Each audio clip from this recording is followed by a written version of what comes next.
Guidelines for the Prevention, Control and Mitigation of the Spread of Coronavirus Disease 2019 in Higher Education Institutions. Commission on Higher Education COVID Advisory Number 7. The 24th of May 2020. On HEIs operations and work arrangements.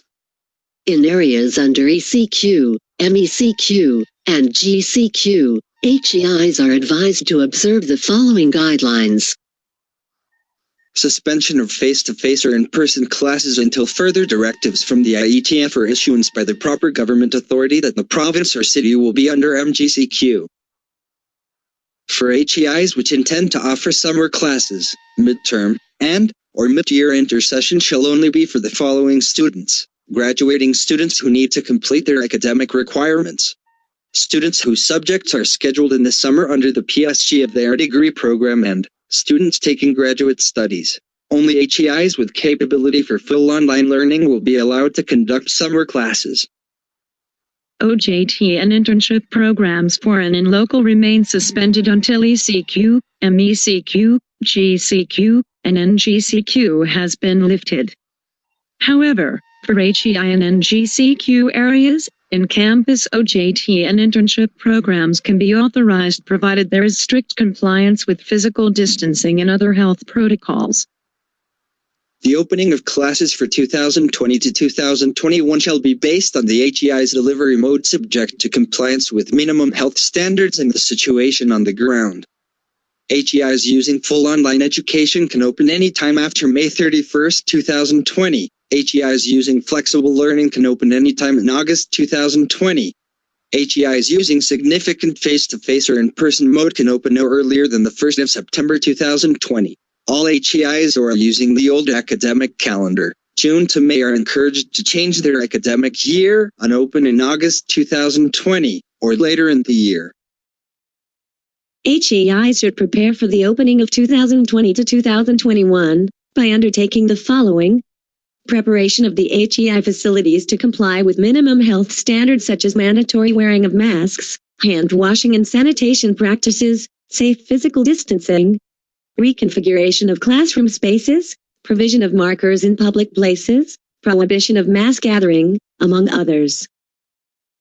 Consultation with local health officials and local government units to determine the health situation in the locality, availability of public transportation, and other support services necessary for the operation of HEI, preparation of a contingency or continuity plan as to the precautionary and other health protocols in case there are suspected or confirmed cases, adoption of a flexible learning strategy or mode in delivering instruction by ensuring appropriate facility delivery system, faculty complement, and student support.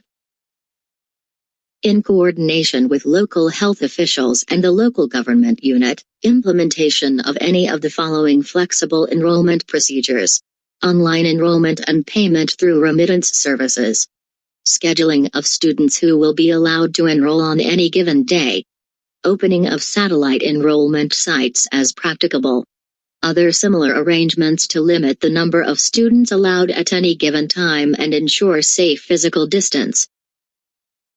Mass gatherings are prohibited. HEIs are prevented from conducting in-person graduation ceremonies and other school activities until the prohibition for mass gathering is lifted. Private HEIs are advised to follow the guidelines of government agencies such as the Department of Labor and Employment as regards to the deployment of its faculty and its staff.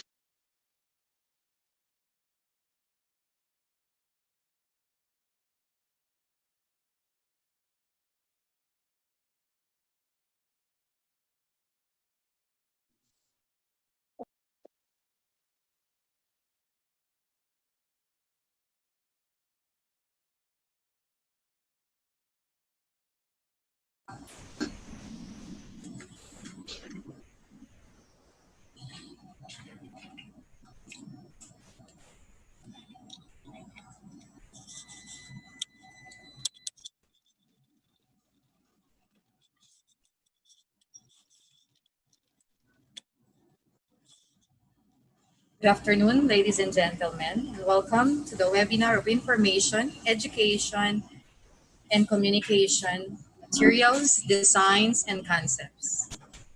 To start, let us have first an interpret prayer via audiovisual presentation.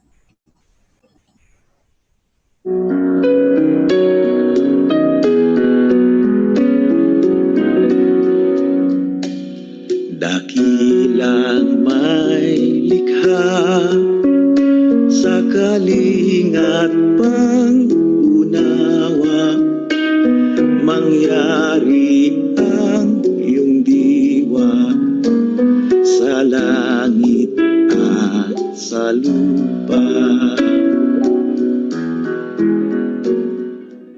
اللهم إنك ترى أن هذه القلوب قد اجتمعت على محبتك واتقت على هذه المكان إيمانك وتوحدت على دعوتك فوثق ربيطاتها يا الله وأدم أدها واملأها بنورك الذي لا يخبو واشرح صدورنا بفائد الإيمان بك وجميل توكل عليك واهدنا سبل الوحدة والسلام والصلاح ربنا آتنا في الدنيا حسنة وفي الآخرة حسنة وقنا عذاب النار يا الله أنت مستجاب لهذا الدعاء وعليك توكلنا وصلى الله على سيدنا محمد وعلى آله وأصحابه أجمعين آمين الله أكبر الله أكبر الله أكبر. In the name of the Father, and of the Son, and of the Holy Spirit. Amen. God, our loving Father, Creator of heaven and earth, we thank you for your generosity and kindness, and ask that you hear us in times of needs. Make us worthy of your blessing, and keep us from further want. Help us restore our abundance here on earth, so that we may turn more attention to your divine kingdom. Help us become a blessing to our family and others, to glorify and honor your name. We ask this to our Lord Jesus Christ, your Son, who lives and reigns with you in the unity of the Holy Spirit, one God, forever and ever. Amen. In the name of the Father, and of the Son, and of the Holy Spirit. Amen. Iadya niyo kami sa pagmamataas upang maiwaksi ang lupig at dahas. At samahang lumikha ng pamayanang payapa sa kalikasan kabuhay. Kakanyahat paniniwala.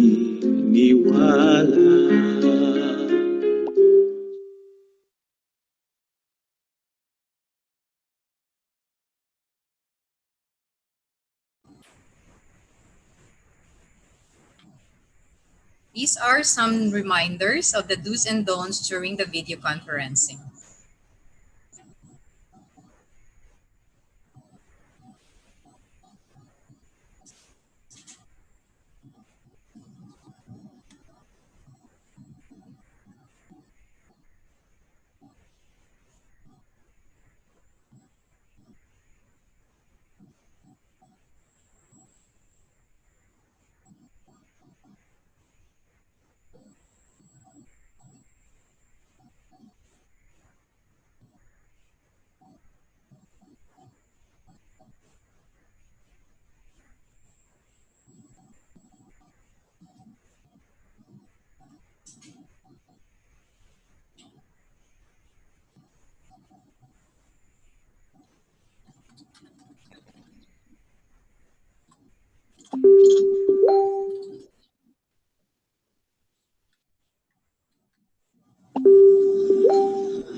Good afternoon.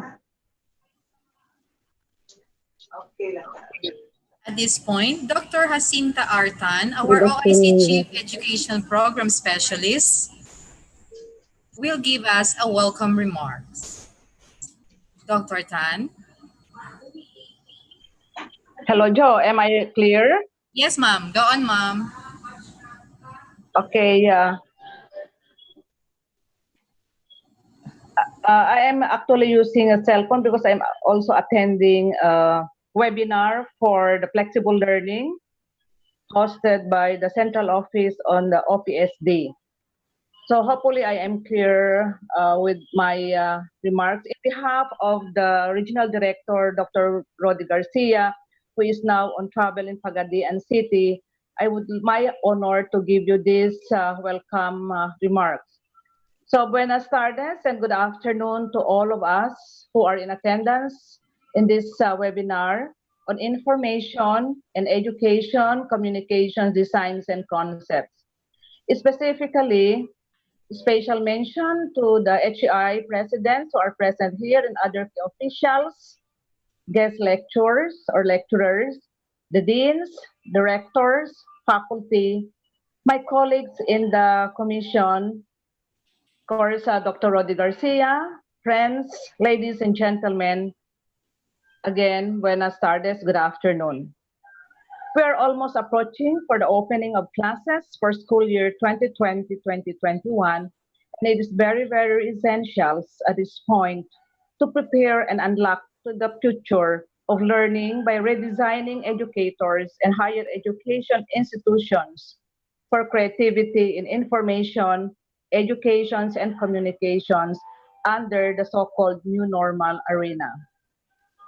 Henceforth, this webinar on to develop the creativity, empowering HEIs on informations, educations, and communications for innovative concepts is a good initiative. We want everyone or every individual to have their own uniqueness in terms of their preparations. Let us cultivate individually of what we have in us and what is intendedly for the preparations of our students and other stakeholders. The new normal time zone is a paradigm shift in our respective mind setting. Lots of works, preparations, skills, and talents are to be developed, and the so-called information, education, and communications that we cannot deny the fact that we are all trying to be ready for our vehicles to deliver what is proper instructions and that will not sacrifice quality educations. Because we all know we can develop our own learning competencies needed in the respective programs and turn to be with an excellent learning outcomes. My friends, let us all be a creator of knowledge. So again, I would like to welcome, and I am so happy with this, with your presence, with all the participations this afternoon. Buenas tardes, and have a fruitful webinar. Stay safe, healthy, and God bless us all. Thank you so much, Dr. Tan. Despite of your hectic schedule, you managed to join us. Thank you, ma'am. Our planning officer, who is now on travel, will give us a welcome message via video. Good afternoon and welcome once again to this afternoon's webinar. We would like to thank our Regional Director, Dr. Rodi P. Garcia, for supporting this initiative of the MIS Planning Division. Throughout the years, we have been designing our information, education, and communication materials the same way. Hence, we have this afternoon's webinar to creatively empower HEIs in redesigning information, education, communication materials for innovative concepts. We have with us, of course, one of the great artists of Zamboanga City to conduct this webinar. To all of you, I hope you enjoy this afternoon's webinar and I hope you learn from it. So thank you once again and good afternoon. So we hope safe travel, Engineer Santa Teresa. Without further ado, I'd like to introduce our guest speaker for today. He is a Sambuangueño-based multimedia artist and currently works as a public information officer at the Public Information and Communication Division under the Office of the City Mayor, Maria Isabela Climaco Salazar. His work is centered in creating multimedia solutions such as desktop publishing, graphic design, audiovisual productions, and social media management. He is also designated as the creative director in the city's special events team. In his college time, he took up Bachelor of Science in Information Technology at Ateneo de Zamboanga University. He is the creative director and layout artist for the office official school publications, the Beacon News magazines, where he learned and started doing layouts and desktop publishing. As an artist, he organized various art exhibits in the university and joined various group exhibits during art festivals inside and outside the city. He is also a part-time instructor for multimedia courses in Ateneo de Zamboanga University. And he had also taught for Zamboanga City State Polytechnic College, Bachelor in Fine Arts program. To further his education, he is taking up his master's degree in public administration at Western Mindanao State University. His work in the government is his way to give back to his beloved city in the hopes of connecting the community in the various fields of arts. Ladies and gentlemen, let us all welcome in a virtual club, Mr. Cedric S. Zavala. Welcome, sir. Hi. Buenas tardes a todos. Hi, ma'am. Can you hear me? Hello, Ma'am Jo. Hello. Can I have a confirmation if my audio is okay? Yes po, sir. Narinig ako. All right. Thank you. Okay. So thank you for that wonderful introduction. I would like to welcome each and everyone. Thank you for Ched for inviting me in this wonderful webinar. This is my second time. Just last week, I had a webinar with DOT with a similar topic. So before we start with my talk, I would like everyone to go to that chat box. I'll send a link. Okay, it's a poll. It's an interactive poll. I just want to see who my audience are. Okay, so go to that link, paulev.com/sedzabala805. So please answer that question. Isang tanong lang po yun. And while I prepare for my slide, I'll share my screen now.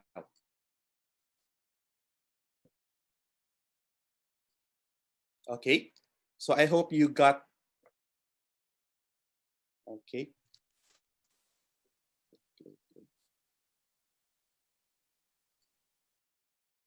All right. So I hope you open the website. It's this link again for those who have joined just now. Ngayon lang nakapasok. Ayan, just go to your browser and go to this site. It's paulev.com/sedzabala805. All right. Ayan. Ayan. Thank you for your answers. I can see that a lot of you have already answered. So now let's proceed with my talk.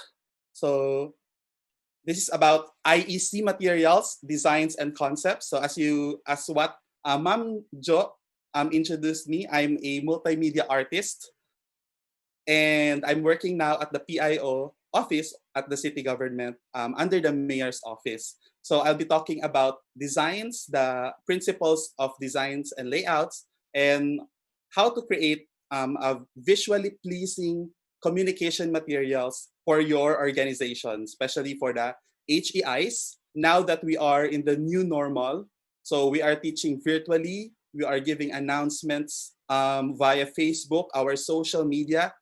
that is the new normal now. And students would like to look at nice layouts, right? We don't want to post something that is like a screenshot from the from a Word document or from an Excel file. We want to present data or information in a way that is easy to understand, especially in this new media, which is the social media. For example, in Facebook or in YouTube, and in our learning experience here in Zoom. Okay. So again, my name is Cedric Zabala. This is my Twitter handle. You can follow me here and Instagram. If you have questions, you can always ask me whatever queries that you have regarding design and layout. So you can follow me now. All right. So this was the question that I posted in the poll. Do you consider yourself as a designer? Okay. So how many of you here, how many of my participants are actually consider themselves as a designer? So I would like to check the results. Wow, very good. Okay, so based on the on your answers, 78% answered yes, and only 22% answered no. All right. So being a designer, that is primarily my job. Specifically, I'm a graphic designer, but there are lots and lots of different types of designer. But when we speak of visual design, so kasali na doon ang mga, let's say, fashion design or animators, web designer, all of this are considered designer. But perhaps the most basic type of design is graphic design, which I will tackle in this talk. So my passion really, when I was in high school, was these two things. First is art. I wanted to be an architect. I wanted to be an animator. And the other thing is technology. So computers, cell phones, all of these new gadgets, cameras, I am very passionate about this. So when I went into college, I have to decide whether to follow my friends in the nursing course or I have to go on my own and choose a course that is in line with my passion, which is art and technology. So luckily, in 2006, Ateneo de Zamboanga offered a new curriculum or a new course, which is BSIT, major in multimedia and computer animation. So we were the second batch, and I was lucky enough to become a scholar in that prestigious institution. I am a 100% scholar for this new curriculum, which is the multimedia curriculum. So there. So art and technology in multimedia, it is a beautiful blend of these two areas. So when you say art, it's about the eye, how we look at things, the aesthetics. Okay. While when you say technology, it's about the hands, the skills. Okay. And I believe every one of us here has these two basic things that we need to become a designer. So the eye, you know, the different colors, what looks good, what looks visually pleasing, and you have the technology. I believe everyone here has the technology because you are now live here in my webinar. You have the phone, you have desktop computers, laptops, especially I think most of us here are professionals. So you have the capacity to become a designer because you have these two things, basically the eye and the skill. When you say technology, Ian, we are using the brain, the logic, the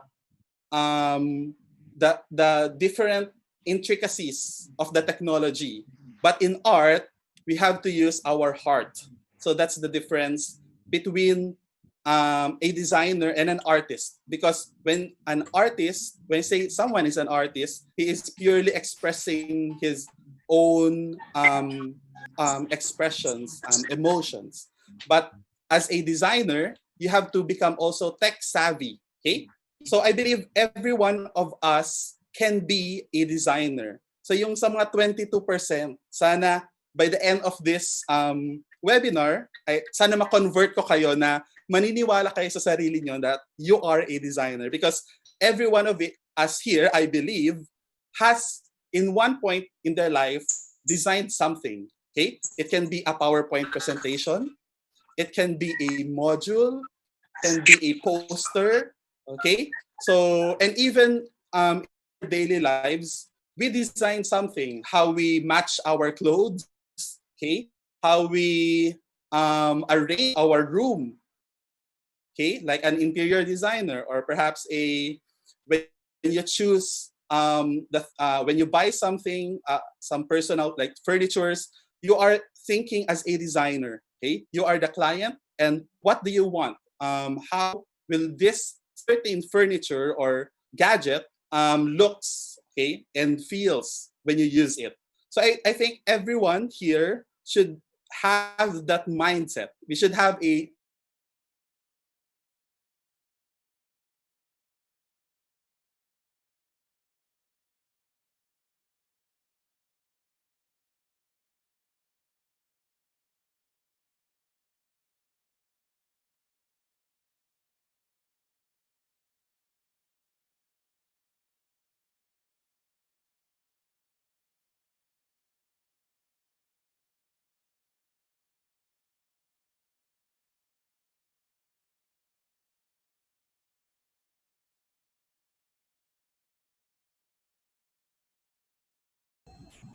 We are currently experiencing hello. technical difficulties, so please bear with us. Hello, ma'am. We hope that Hello. Mr. Seth can reconnect Okay. right away. Yes, actually, yes, in my end also, I can also see. You're back, sir.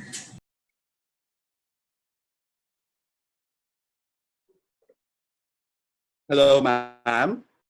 Hello. Yes, you're back. Can Go you on, hear sir. me now? Yes. Okay, good. All right. So we just had a very unstable connection right now. I think it's because everyone are in their computers. They're having also their webinars around the nation, working on their computers. So talagang technical ang ating work ngayon.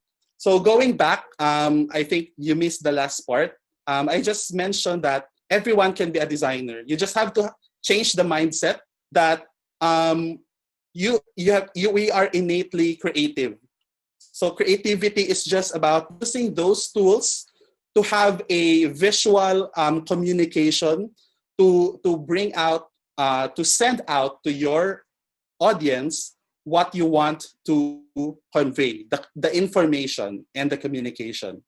All right. So we start always with a plan. Where do we start when we design? So it's always coming up with a plan.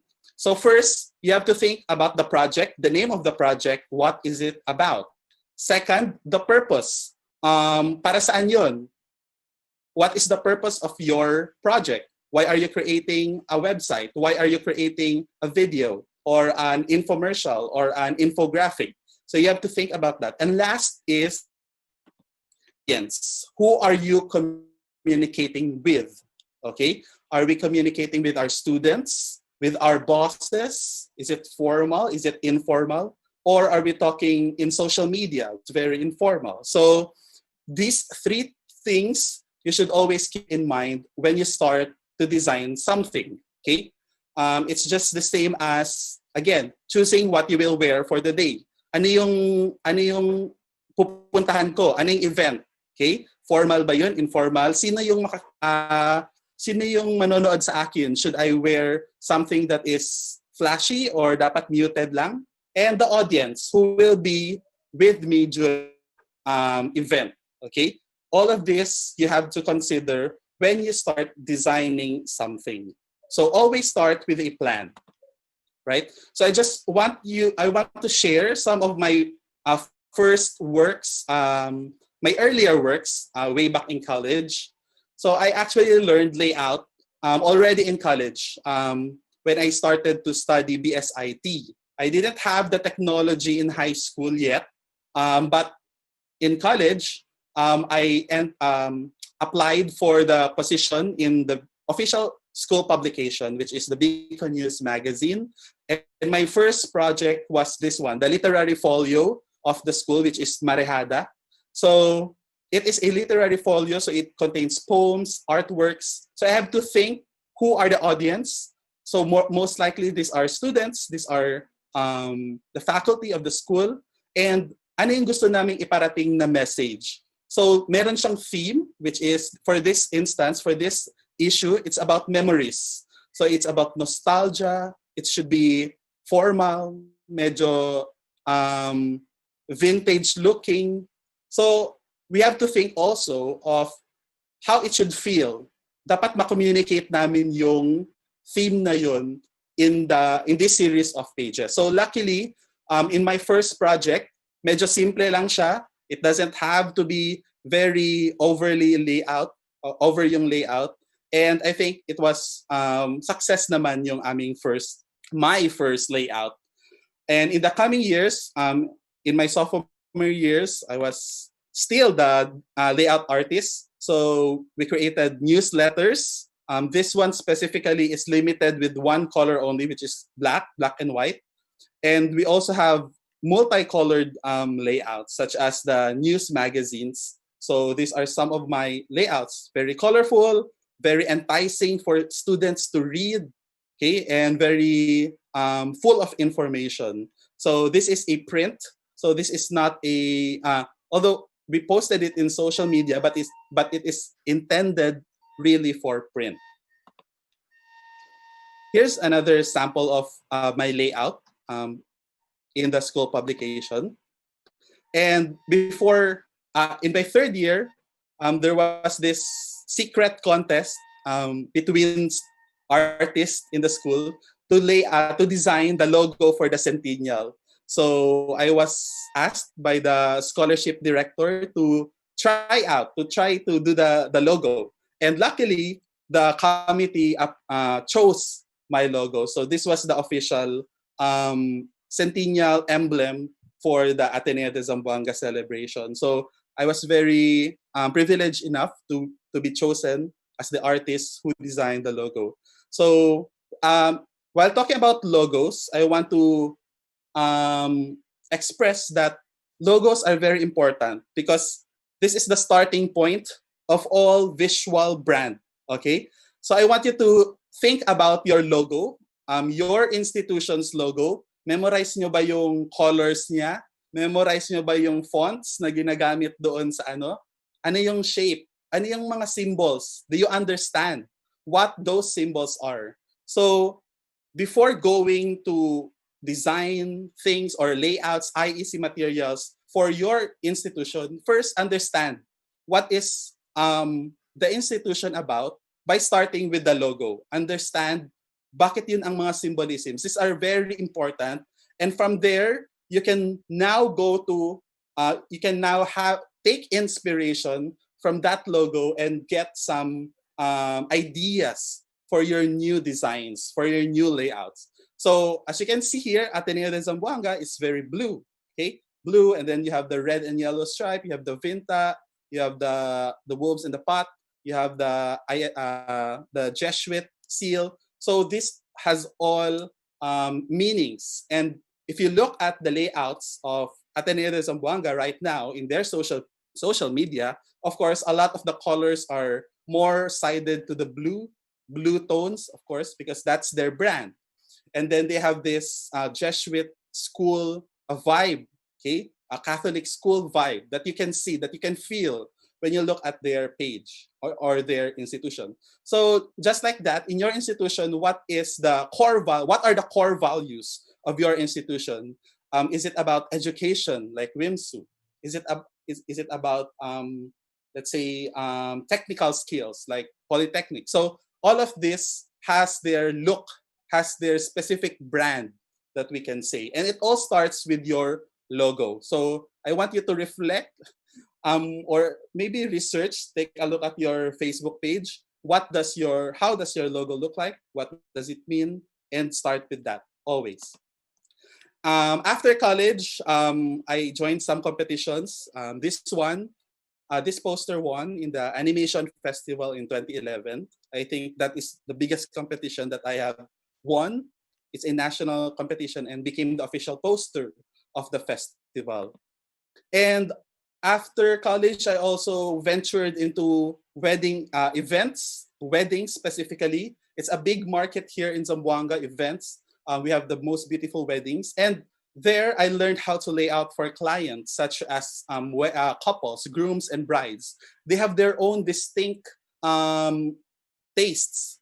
They have their own stories. And we should always incorporate their personality and their stories in their, let's say, invitation or album, photo album, or event styling. So all of this is very similar to the works that I did before, but these are more personal. We have clients who are real human beings. They are individuals, they have personalities, and they have wants. So we have to always cater with that, with their wants. So shout out to my friends in the wedding industry.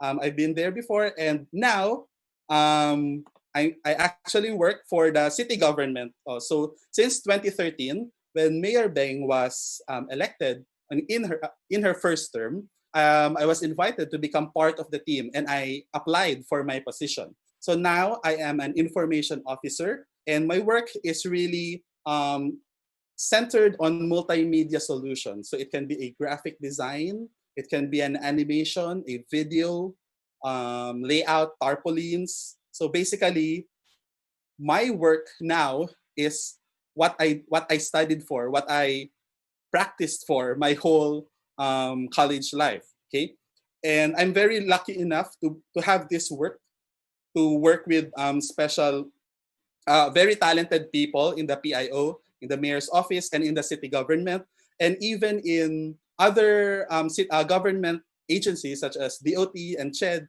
I collaborate with them once in every now and then.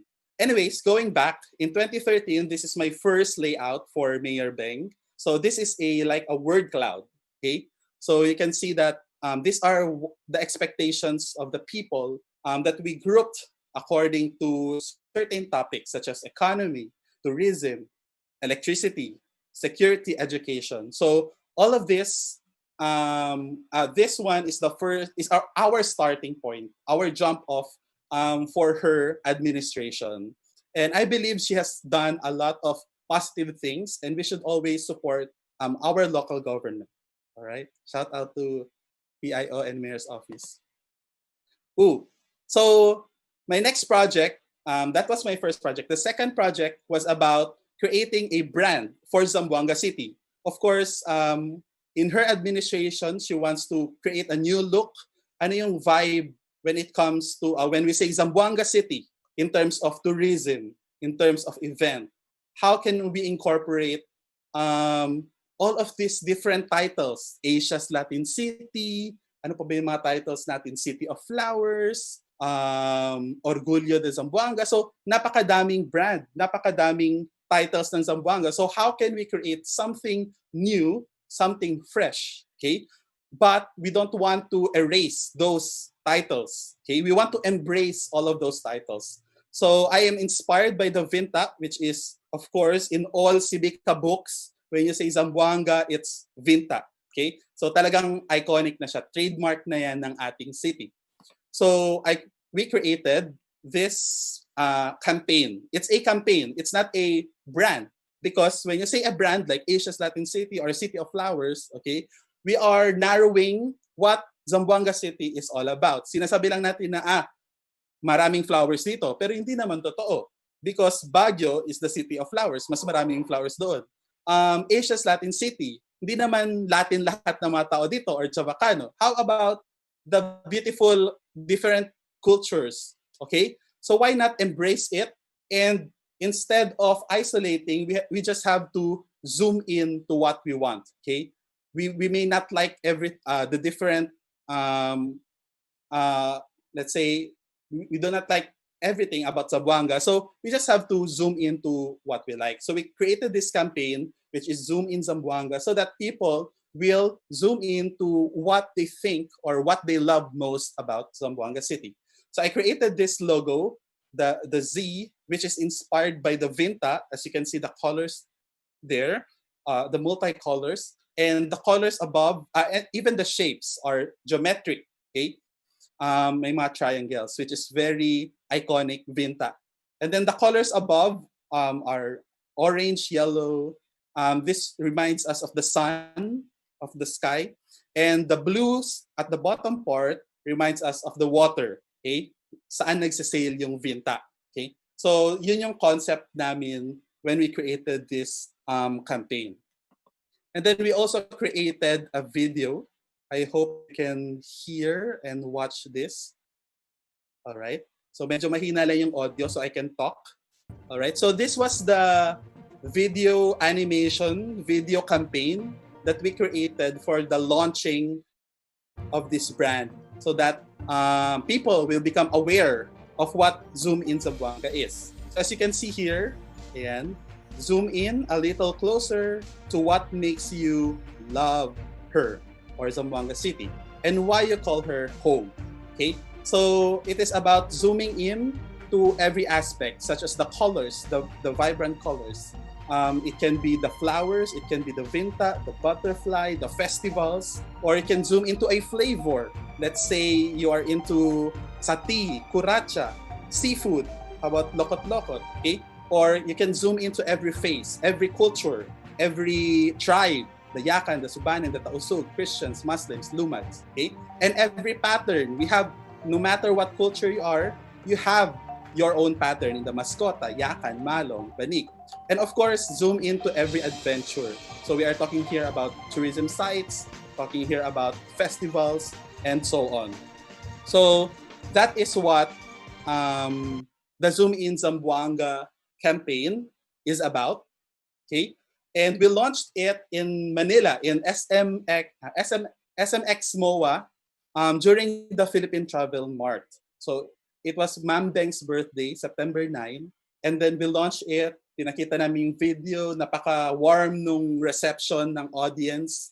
May mga, it's very festive, and people liked what they saw, the video, because they saw something na, ay, napaka-ano pala ng Zamboanga, napaka-diverse, napakaganda ng kanilang culture. It's very unique, it's very colorful, okay? And this is a layout that I created for the brochure, okay? And then we distributed it.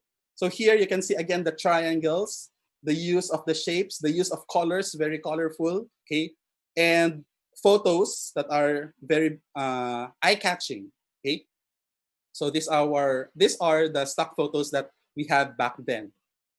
Actually, this is my first design, which was later revised further into the current logo. But this is my first try on designing it. However, the colors were kind of muted, so gusto nilang mas vibrant pa. Okay.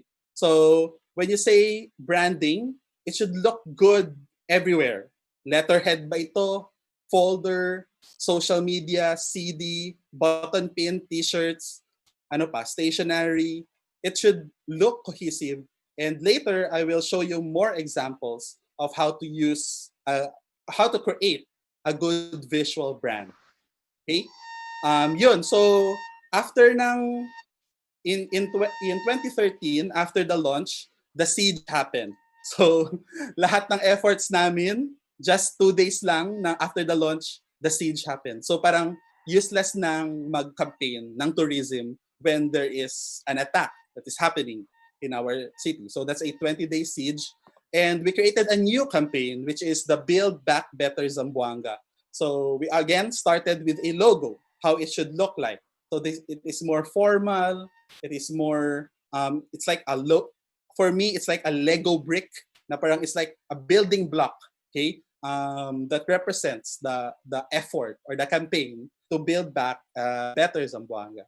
And after that, after the rebuilding, we moved on to another campaign, which is I Heart ZC or I Love ZC, which is currently the one that is used now in the visuals for Mayor Beng. All right. So these are some posters that I created during the Build Back Better campaign. So this is for the Dia de Zamboanga. Ayan. And this is for the Christmas festival or Pascua na Zamboanga. So as you can see here, I used a lot of illustrations rather than photos because back then I didn't have that much stock images or photos. So I just used illustrations, and I really like this type of style, which is a vector graphics. Later, I will discuss what vector graphics are because they are very clean, they are very trendy, they look contemporary and very eye-catching as well. So this one is for the Zamboanga Film Festival. Every February, we have a festival for short films, live action and animated films. So this was the first film festival that we hosted. And this one is the first Zamboanga Hermosa Festival in 2014 that we celebrated. Okay, so I created this design. Medyo makikita nyo to when you search for Hermosa Festival layouts. So I created that one in 2014. And in 2015, I created this logo. Again, it's important to have a nice logo for a campaign or for an event. So for Hermosa Festival, this is what I came up with.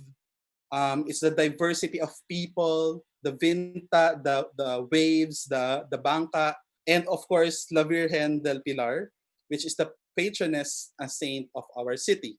And as you can see, the colors again are very inspired by the vinta, and the movement of the people are pointing towards pointing upwards towards La Virgen. So because she is the center of the celebration. So this was the look of Zamboanga Hermosa the look of Zamboanga Hermosa Festival ever since 2015. And then nagbabago-bago lang yung mga graphics, like itong patterns dito sa baba.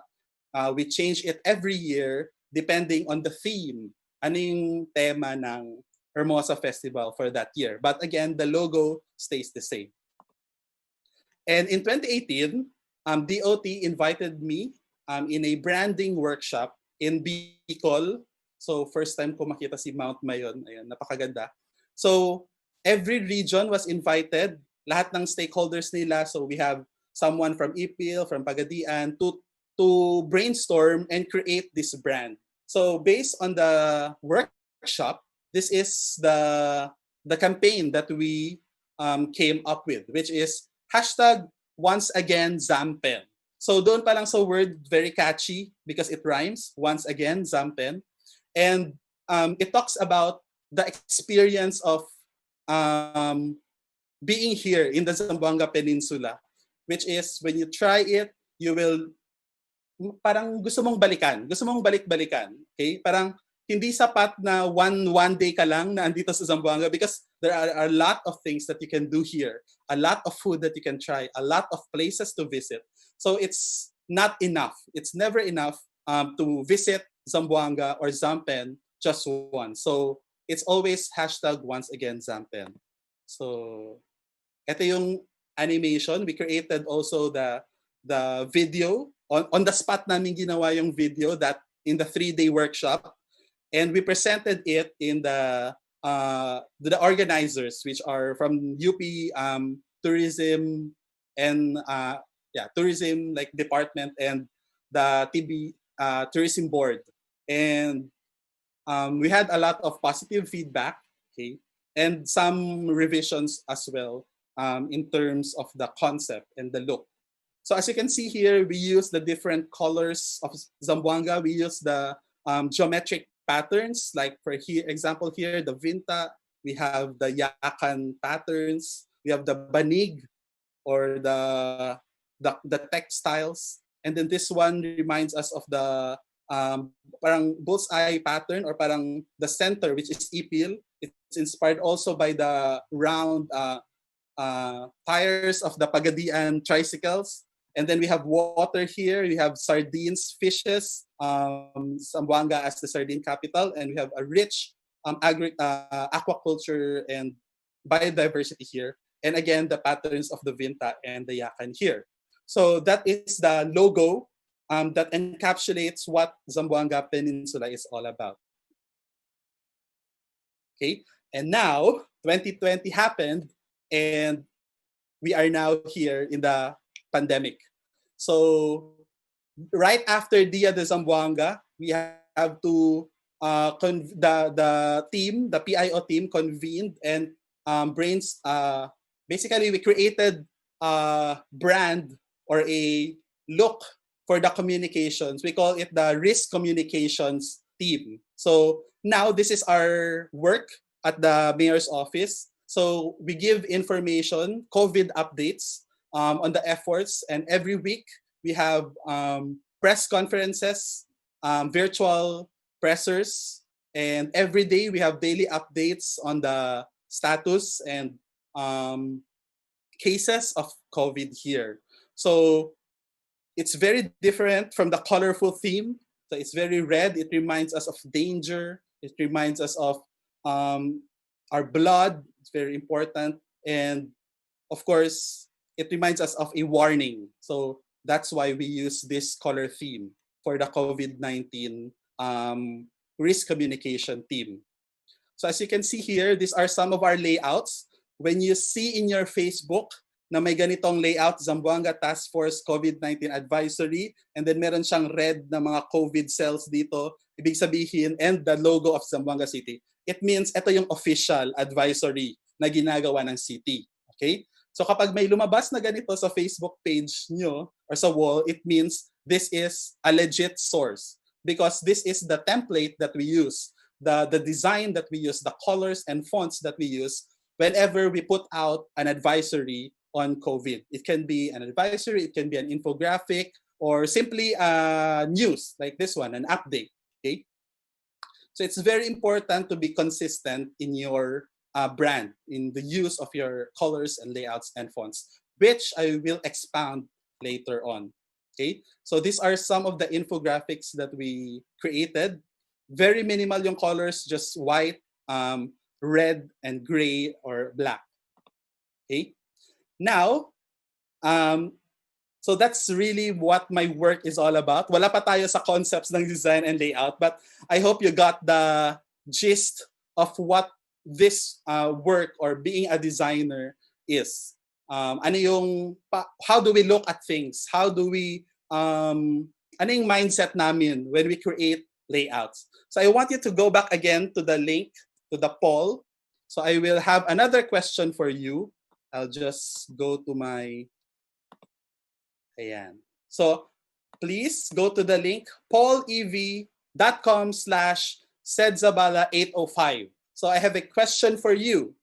Okay, gusto kong makita kung ano yung mga ginagawa nyo. Bakit kayo andito? Are you the, do you design the advisories, or are you a teacher? Do you create learning packets? Do you create slideshows? So please answer, give your responses here in this site. Give as many answers as you can. So the question is, what are some information, education, and communication, or IEC materials that you usually use in your work? Okay? So yun. Ano yung mga ginagamit natin? Especially dyan sa mga social media na, na managers. Okay, we have some answers right now. Lumalabas na po ang inyong sagot. Majority of you answered infographics. Yes, I love it. Very good. So we are on the right track. I want designers also to be here in this. Okay, we have a new one. Videos. Yan, napakadami din. Pub mats. We have brochures. Sige, basahin ko isa-isa. We have branding, email, posters. Very good. Slides. Ayan. Siguro a lot of teachers here are very, yan ang number one na ginagawa nila, slides for their lectures. And then we have, yes, PowerPoints.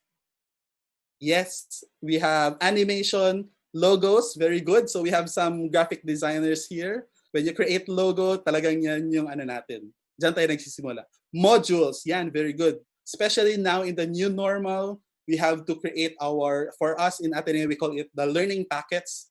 So we have to design it, and then especially for those students who cannot or does not have the internet access. So we should provide these materials, printed materials, so in a form of modules that they have to follow every week or to comply every week. Okay, so emails, of course, we also send out a lot of emails, for example, in our memos. All right, so those are also IEC materials. Advertisements, wow, very good. So I think a lot of schools here are also advertising, especially now in the admissions. You must also sell your product, which is inviting students to to enroll in your school. Okay, and then we have Facebook Messenger announcements. Yan, very good. Hindi lang sapat na magte-text kayo. Mas maganda or lalagyan nyo lang na caption ng announcement. Mas maganda kung you create a layout for that announcement so that students will remember the announcement or mas eye-catching, mas makukuha yung attention nila kapag yung announcements nyo or yung advisory is in a graphic form. So again, thank you for everyone for answering this poll. And let's go back to my slides. So we answered these questions. And now I will show you some examples of those IEC materials that I got from your websites. So sa mga HEIs dyan, yan, tingnan nyo ano yung mga pinopost nyo. Yan, papakita ko sa inyo. So first, maraming nagsagot na photos. Yan. So photo is pinaka-basic siya. We have to show what our, for example, our campus looks like. So we post photos for events. We post photos for our, what our campus looks like perhaps. Yun, very basic photos. So, but don't forget, when you post photos, dapat parating may caption, okay? Give a context. Bakit nyo pinost yung photo? Perhaps you are inviting people to come here or you just want to show a very nice photo of the campus. So just put very nice photos. And also, for example, like in Instagram, yeah, you can get a lot of nice photos from your students as well. So you can perhaps feature their photography skills. You can share those photos in your social media accounts as well. Next, videos. Ayan, this one is posted by CCSPC. Yan, shout out to my former teacher, Ma'am Colleen. Hello. Ma'am Jo, my MPA reviewer. And I also taught here in the Fine Arts program for one semester on packaging design. So, yan, you can also create videos, especially for your events or when you want to advertise something, even in your lectures. So when you have Zoom meetings, Zoom classes, perhaps when you have a lesson, you can record yourself in a video and just play that video instead of speaking over and over again. And ang maganda sa video is that you can share it in YouTube, you can create a channel, you can monetize with your videos if you want. Next, news, updates, announcements. Ayan, may nagsabi kanina, announcement. Nagustuhan ko yun because ito yung pinaka-importante. Dapat up-to-date ang mga estudyante when it comes to your happenings because they cannot see what's happening in the school because they are at home. Virtual na ngayon. So talagang nag-aabang yan sila kung ano ang mangyayari sa class. So right now we are in what stage? Are we enrollment na ba? Ano na ang mangyayari? So they must be informed. Okay? Information is very important. And when you announce, make sure na it's visually pleasing. So dito na pumapasok ang pagiging designer natin. Okay? So it's very good if you have talented or skilled employees who can create this. But I think in this new normal, parang dapat lahat na tayo eh. Dapat lahat tayo marunong ng mag-layout. Especially mga teachers because they have to create their lectures, their PowerPoint slides. Okay? So I hope in this webinar, you will know what are the do's and don'ts in terms of layout. Another example, advisories. Yeah, this one is from UZ. Shout out, Ma'am May, Sir Alex. Ayan. So I like this one, very modern, parang anime, very ano yung itsura ng ating character dito. It's an advisory or an information not to bring your mask down because baka i-infect ang ating mask because exposed area dito. So this is also one of the things that you can post regularly, especially in the new normal. Ano yung mga do's and don'ts when for their safety. Like for example, when they go out, ano yung dapat gagawin when they go to campus or when they go to the mall, ano yung mga do's and don'ts. Just to remind them of these safety measures because as you know, hindi pa tayo that safe in this point in time. Next, we also have graphs and charts. So this is very good for your reports. So perhaps you have number of enrollees or perhaps statistics, whatever statistics that you want to share. You can present it through beautiful graphs and charts. And as you can see here, I really like the use of colors from purple to blue, okay, and so on. And also your social media homepage. So this one is the social media Facebook page of CHED Regional Office 9. So as you can see in the upper portion, we have the cover photo. That is very important kasi yan yung, kumbaga yan yung facade ng building nyo. Kung pupunta kayo sa isang school, makikita niyo yung facade, andun yung pangalan ng Ateneo, andun yung pangalan ng WIMSO or yung building. Parang yun yung cover photo. Yan yung unang very important graphic that people should look at. So once in a while, you can change this one. You can add, especially if you have events or you have important announcements for the week, you can use the cover photo. And there's also a feature in the cover photo to use a slideshow. So meron dong feature, when you press edit, and then meron doong slideshow, you can add multiple cover photos and then they can just swipe. So they can see multiple covers in that space. So for example, you have infographics, a slideshow is very useful. And of course, you can also use videos for your cover photo. When you have new, I think Ateneo's cover is a video on what the setup is right now in the school. You can use video for your cover photo as well. And of course, the profile picture. So usually the profile picture is your organization seal or logo, okay? But I want you to keep in mind that in Facebook, circular na ang logo ngayon, okay? So for example here, sa CHED, sorry, shout out lang sa mga taga-CHED, medyo nag-crop lang siya yung inyong logo because circular nga siya. So maybe you can make it a little smaller para magkasya doon sa circular space yung inyong buong logo. So that is also very important because when people will swipe in their feed or in their wall and then makita nila yung logo ng CHED, although it's very iconic naman yung burst of sun and the triangle. But if cropped yung picture, sayang yung opportunity or yung chance na makita nila yung logo nyo. So it's very important also to think of that aspect when creating your social media page or your Facebook page. And even in Twitter and even in YouTube, you have cover photos in those pages. So assign yan sa mga social media managers, make sure that your profile pages optimized. Okay, optimized ibig sabihin you use the space wisely. Okay, yung profile picture dapat nasa sa loob ng circle siya crop. Okay, so take in mind. Next, webinar posters. Yan. So this is the poster for this webinar. I designed this using Illustrator.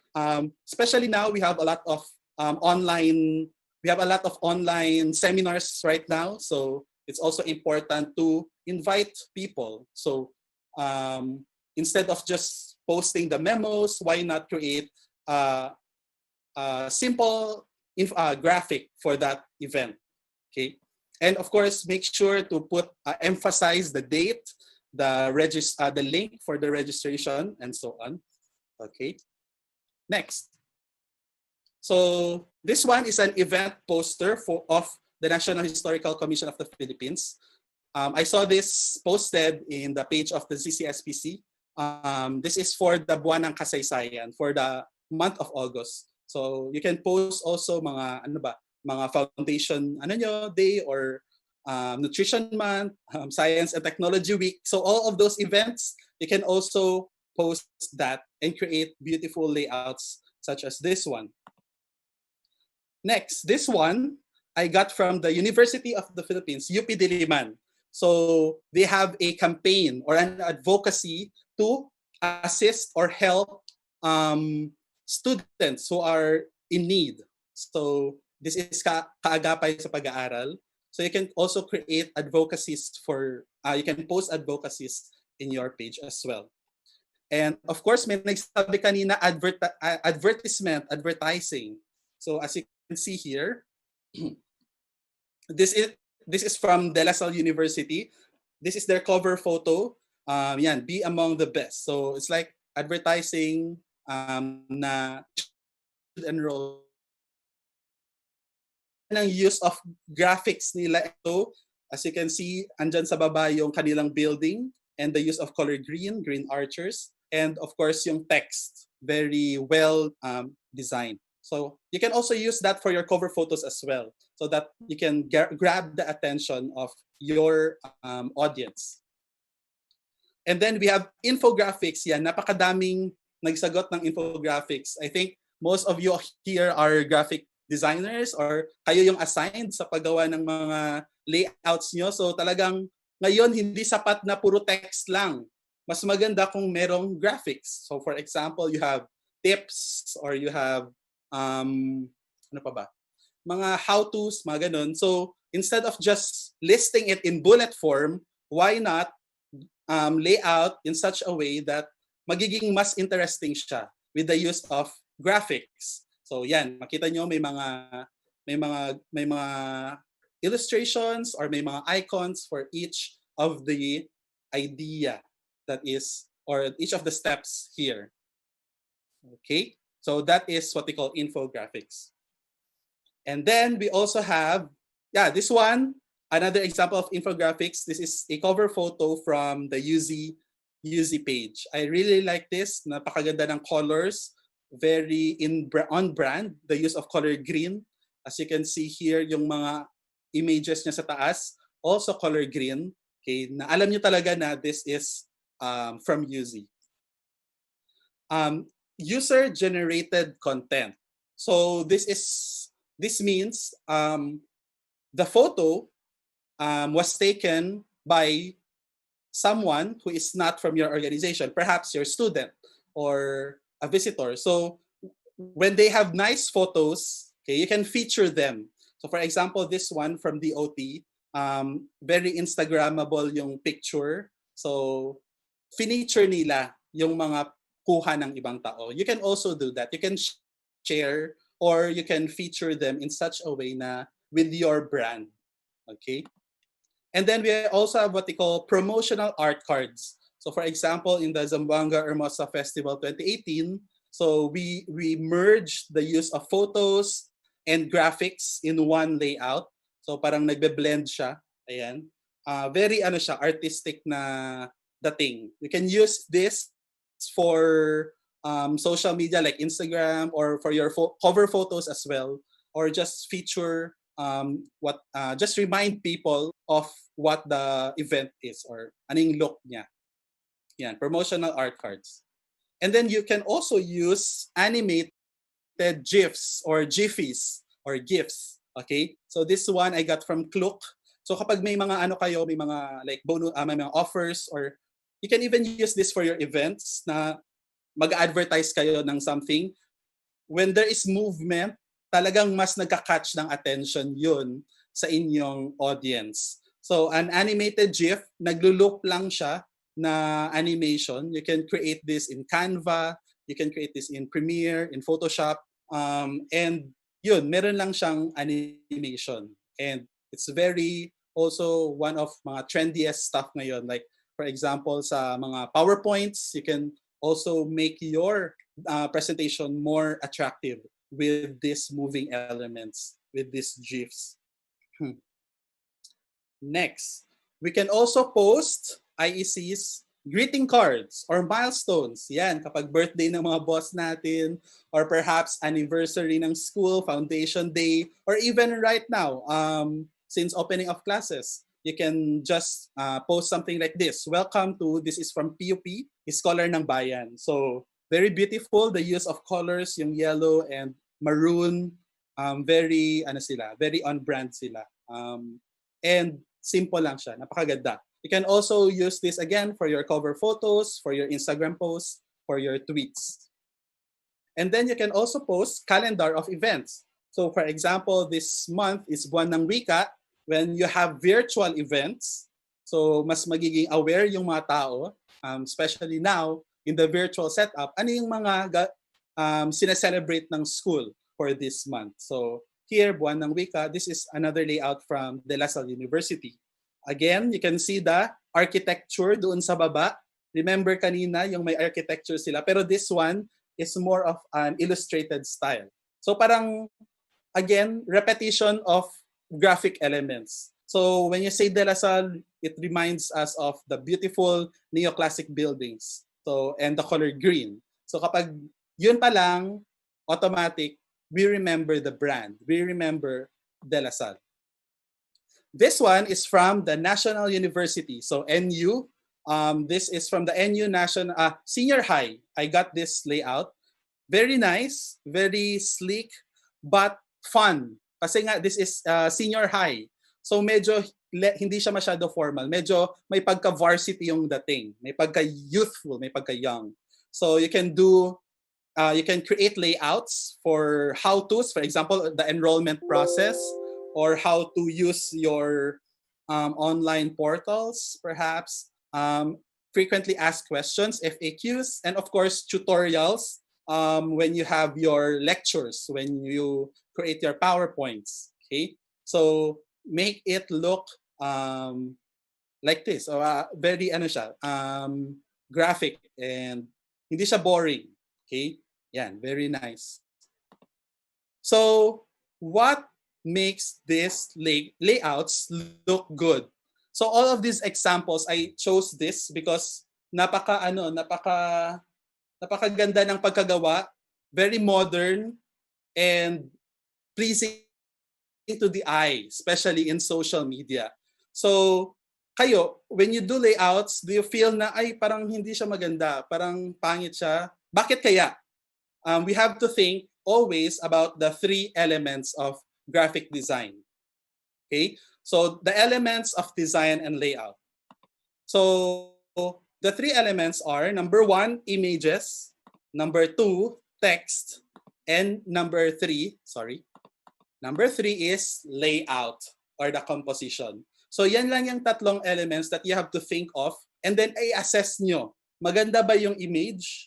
Maganda ba yung paggagamit ng text? Maganda ba yung arrangement? And then it will all come together into this one beautiful design. Okay, so I will go through each element, and I will give some tips on where you can get beautiful images, beautiful fonts, and vectors as well. So number one, let's start with images. Okay, so images can refer to high resolution photographs. Okay, so kinukunan siya using a camera, specifically a DSLR camera or a digital camera.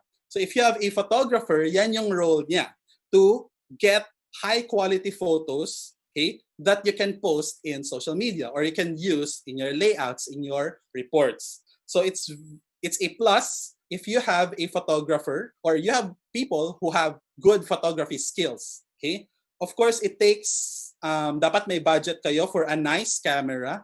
Dapat may skills din kayo in editing photos, like using Photoshop or photo editing softwares. Another type of image are illustrations. Yan, this is my favorite. Ginagamit ko talaga to siya, especially sa mga layouts ko in events. Napakaganda niya, very clean and very modern, very eye-catching, especially to the young ones. For your students, mas maganda instead of using pictures, photos as examples for your lectures, why not use images, graphics, vectors, icons that looks cleaner, okay? And you can even edit the colors yourself, okay? Next, another type of image are the icons, the logos, okay? So yung mga icons nyo for social media that are also considered as images. So kahit malaki siya or maliit, all of these visual elements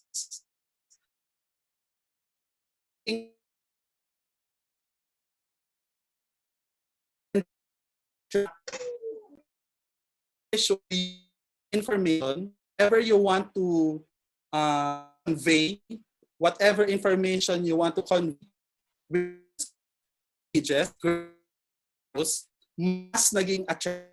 Okay? So yan yung number one na dapat isipin natin. So there are a lot of free, high quality photos in the internet. It's just a matter of looking where, okay? And ano yung proper, appropriate image na gagamitin natin for our layouts.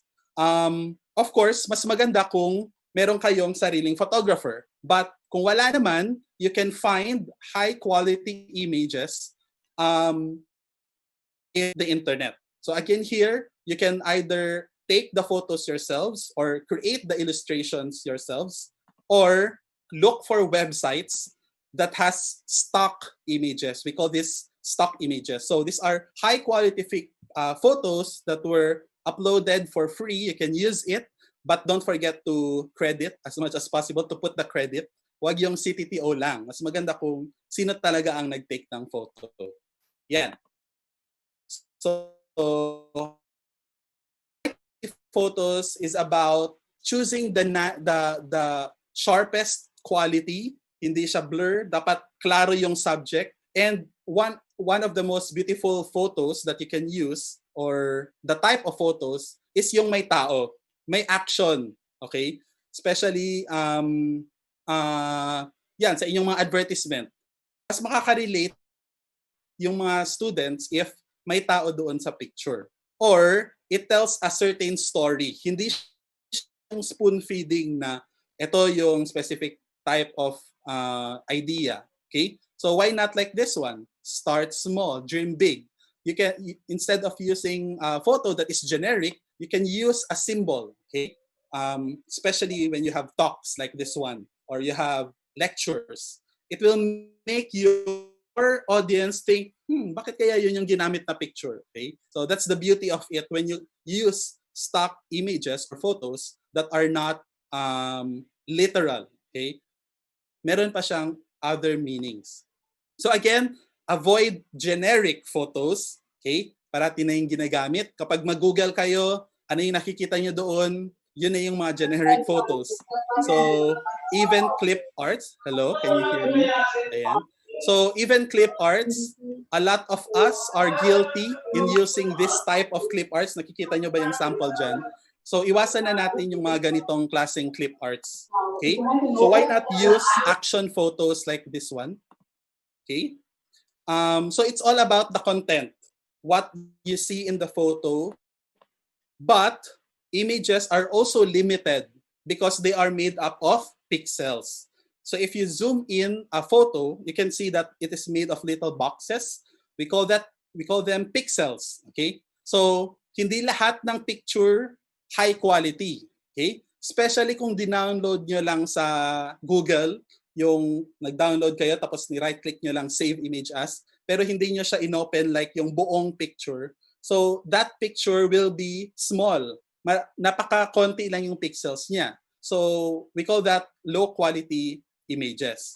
So what we want are photos with as much pixels as they can. Okay? The bigger picture, the better. Okay? That's why mas maganda kung meron kayong photographer because straight out from their camera yung picture and it's a high quality photo. So even in illustrations, you can just download a lot of like PNGs or clip arts sa Google. But if you choose the wrong type of image like this one, we call this pixelation. Nagkakaroon siya ng square-square.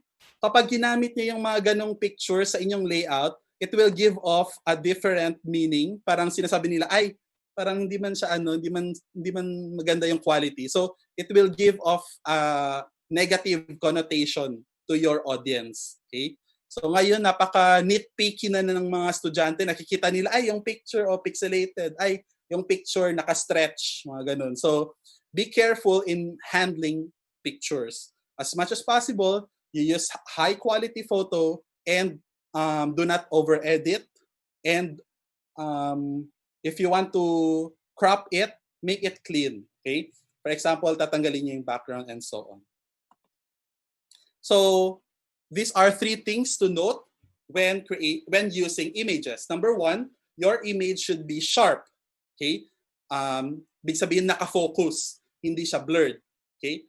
Second, your image should be clear. Ayan, klaro yung sino yung center of the image. Sino nga ba yung subject ng image? Klaro siya not only visually but conceptually, klaro din kung ano yung nakikita nila.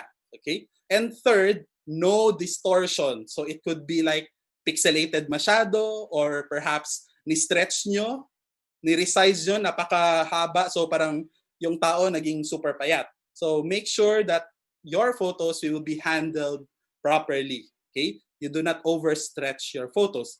And even in Photoshop, yung iba marunong mag-edit. So baka ino-over-edit na nila, nagiging sobrang makinis na yung skin ng tao. So hindi na siya realistic. So as much as possible, minimal editing when it comes to using your images.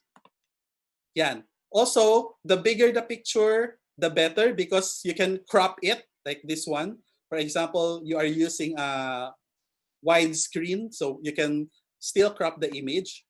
Yan. You can use it for your cover photos. Okay? But it doesn't work the way around. So if you you downloaded a small picture, gagamitin siya for your cover photo. So ang mangyayari niyan, yung maliit na picture magsa-stretch, again, it will result to pixelation. You can see here, napakapangit ng quality. So again, this is one key skill that you must have as a designer. Yung quality ng picture, dapat hindi siya ma-pixels. Hindi siya parang blurred or squarey yung dating niya. So that's rule number 1. So when you say photos, these are also called raster images. Okay, raster. So raster means a grid or array or a column, a row of cells. And these cells are what we call pixels, okay, which comes from the word picture element, pixel, okay, picture element. These are the cells of a photo. So the more cells or the more pixels you have, the bigger the image, the better the quality, okay? So paano kung, for example, you don't have a nice photo, wala kayong choice, wala talaga kayong mahanap na aerial shot ng inyong campus, okay? Or gusto niyo yung sa Google Map, pero yung sa Google Map, gusto niyo yung screenshot, pero hindi maganda yung quality. So why not use, instead of raster images, we have another type of image, which is, yan, what if I don't have a good quality photo? Why not use illustrations? Yay, my favorite. So I am a graphic designer. This is one of my favorite things to do, to create illustrations. So mas sharp yung ating image. You can select what to put, what colors to use, and it's very modern looking. This is very good, especially for your lectures, for your PowerPoints. Use illustrations as much as you can. So if you have seen in the PowerPoints or in the websites or in the social media, yung mga ganitong type of mga images, we call them vector graphics. Okay? So yung kanina, raster graphics, raster is made of pixels, while vector, they are made up of shapes. Okay? They are made up of lines. Okay? And ang maganda dito sa vector, as you can see here on the left side, vector graphics are editable. Maganda siya because yung pixels niya, hindi talaga siya made up of pixels, but shapes. Okay? So you can change the shape, like this one, pwede mo siyang iurong dito, gawin siyang oblong. Pwede mong palitan ang color, okay, using a vector editing software. On the right side, this is a raster or a bitmap graphic. So kapag naka-zoom in ka, you can see na napaka-pixelated niya. In the vector graphics, if you zoom in your image, sharp pa rin siya. Napakaganda niya pa rin. So parang mas maganda siyang gamitin, especially if you're creating tarpaulin layouts kasi it's big. So you have to enlarge the image. So mas maganda kung vector graphics yung gagawin nyo. So that's why I use vector because I create layouts not only for social media but also for prints. So we print tarpaulin, so dapat yung graphics doon sa social media, dapat pwede siyang palakihin so that it will look good in print, such as billboards, such as standees, lamppost banners. So mas maganda si vector because mas versatile siya. Okay? So that's important to take note what is the difference between a raster or a bitmap graphic versus vector graphics.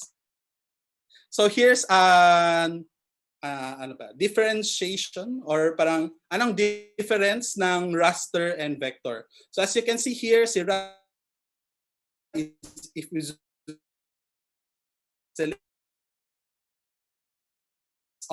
.bmp or bitmap, .jpeg, parating na natin yung ginagamit si JPEG, .psd, .tif, TIF is used for printing, .gif, GIF, it has animation, pwedeng transparent background. And then you have .png. I also love using this one. Transparent. For example, meron kayong logo ng seal nyo. Sobra dito, transparent. So wala kang makikita. Paglagay nyo sa PowerPoint or saan man yan, yung seal lang yung nakikita nyo. Wala na siyang parang square na puti doon sa kanyang edges. So mas maganda, if you use PNG or portable network graphics ang tawag sa kanya. PNG format when it comes to logos or icons. Yan. If kung gumagawa ako ng PowerPoint such as this one, for example, I want a clip art, tinatawag natin dati clip art, nung, for example, a paintbrush. So I go to Google and then sinesearch ko paintbrush PNG. And then lalabas doon sa search yung mga paintbrush na transparent yung kanyang background. So pwede ko siyang gamitin sa aking mga layouts or sa aking mga slides, okay? Para hindi siya mukhang nasa square, para siyang naka-cage. Mas maganda kung yung paintbrush lang, wala na siyang pixels doon sa side. And then we have vector. So example are SVG, AI, EPS, and PDF. Parati na natin naririnig yan sa PDF. So because like for example text, di ba? Text is a vector graphic as well. But not all PDFs are vectors. Minsan may mga pictures din. For example, yung mga biodata natin or yung mga kino-convert natin into PDF, they can also contain raster. Okay? But the SVG and the .ai, these are commonly used for vector graphics. And later, I will show you some websites where you can download very nice, very beautiful vector graphics.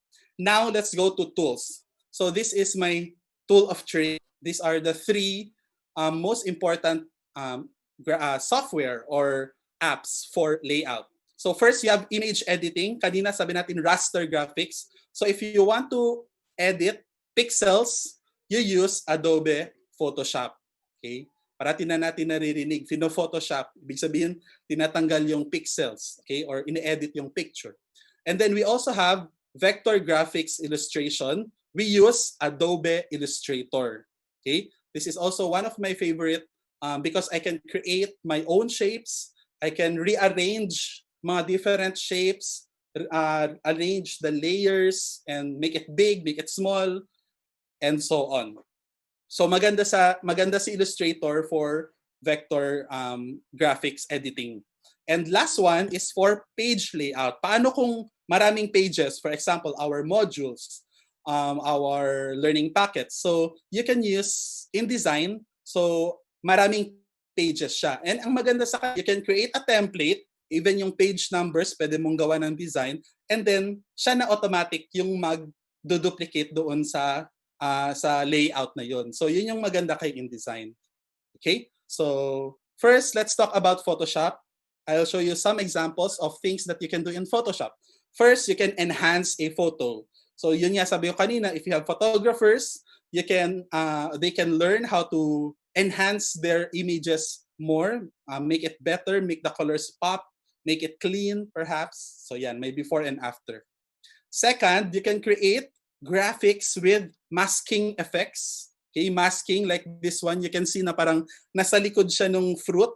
Okay, we call this masking so that matatakpan yung ibang parts ng picture. And then you have also effects, like for example, in this one, the golden text effect, mukha siyang realistic na parang it's made of gold, di ba? So those effects you can create in Photoshop. And of course, maganda sa kanya yung mga layering of images. So for example, here again, in this layout, you can see yung mga fishes, parang nagle-layer siya on top of the text, behind, in front. So you can do that effect in Photoshop very easily. Okay, so I'll show you examples of this is an example of my work way back in 2015. So this is a layout for the music festival, Danza Verano, in summer. So as you can see, yung mga text parang nagpa-pop out siya, nag-interweave siya sa picture. So you can create this type of designs in Photoshop. Next. Yan, you can also use brushes in Photoshop. So you can download certain designs, like example, itong mga arrow, yung mga splatter, yung mga flowers, foliage, mga leaves. So you can download them and you can paint it on top or on another layer in Photoshop. So for example, this graphic of Klook, sa Klook. So meron lang silang nilagay na mga wavy patterns, parang sketches na mga graphics to make it more interesting, para mas on-brand din yung kanilang layout. So you can actually design a lot of, for example, mga t-shirt designs, you can create using the brushes. And even paint, you can create a beautiful portrait using different brushes. And they are downloadable, they are free, and yun, napakaganda ng mga brushes. I always use it before. So this is an example of a simple layout na pwede nyong gawin sa Photoshop. So as you can see here, this is from UP, 112 Years of Honor and Excellence. So ayan, you have a photo here, may text ka on top, okay? And then meron kang square na puti dito. You have a text here, and then you have the logo here. This is in PNG format para hindi makita yung kanyang background. And then dito sa baba, you have a square again that is color maroon. And then you have text and you have small icons for the social media. Okay? So this is parang, ito yung kanilang template. So pinapalitan lang nila yung picture and yung text sa loob. So they don't have to create another layout for every announcement or for every post that they have. Ito na yung kanilang pinaka-basic na layout. So if you post something for your institution, always it's a good tip that you put the social media link sa baba. So for example, if you have a Twitter account, an Instagram, or a YouTube account, you can put the handle or the account name dito sa side ng icon. And of course, your website as well. Website ng inyong school. Kasi yan yung pinaka home site ng sa internet. Okay? So these are examples of what I can do with Photoshop. Question, where do I get quality images? So for me, number one is Google. You can just go to Google, pero hindi sapat na magsa-search ka lang. For example, I want a picture of a beach. Okay? So when you search the image, I want you to go here. Tingnan nyo dito sa right side, may nakasulat na tools. Okay? you should click that, click yung tools, and then may lalabas dito sa baba, size, color, usage rights, type, and time. So click size, okay? Always click size and then click large, okay? So ang gagawin niya is, if i-filter niya yung mga images sa Google with the largest size or higher quality images, okay? So for me, a good photo is mga 2,000 pixels and above, okay? Or mga 3,000 pixels and above. So basta thousands na yung pixel, ibig sabihin, that's a good photo quality na. Okay? So do not use, for example, For example, yung lumabas dito, this picture, yan mismo yung isa-save mo. So, hindi maganda yung quality kasi maliit lang siya. Okay? You have to select that picture, i-open nyo siya, and then once naka full screen na yung picture, saka mo siya isa-save. Okay? So that's one way to look for good images. Filter using tools, click size, and then click large. Okay. So whatever photo that you want, for example, for your background, for your slides, or for whatever videos that you are creating, make sure it is a large format photo. Next, we have many websites around the internet with free stock photos. So these are 6 of the best stock photo sites. We have, we have stocksnap.ai, we have pexels.com, Splash, Burst, Reshot, and Pixabay. So for the full list, you can go to this link, blog.snappa.com/free-stock-photos. Okay, so all of these websites, I can show you some example. Exit muna tayo sa slide. So let's say this one. This is from pexels.com. Can you see the website? Ayan. So here you can just search for a photo that you want. Okay. So for example, beach. So you can just simply search for that photo and lalabas na yung napakagandang photos that you want to use. Yan, medyo mahina ang aking internet. So here, you can download it. Ayan, napakaganda. So here you can see napaka high quality ng pictures, napaka-sharp ng images. These are professional quality photos that you are free to use. But again, don't forget to put the credit as much if possible. Okay? So meron yan siyang name ng photographer kung sino ang nag-provide ng photo for free, like this one from Chedi, this one from Pixabay, and so on. So just go to these sites, go to these websites, and you can have as many photos that you can download as you want. Okay? So avoid Google as much as possible. Go to these sites and look for your photos here. Okay?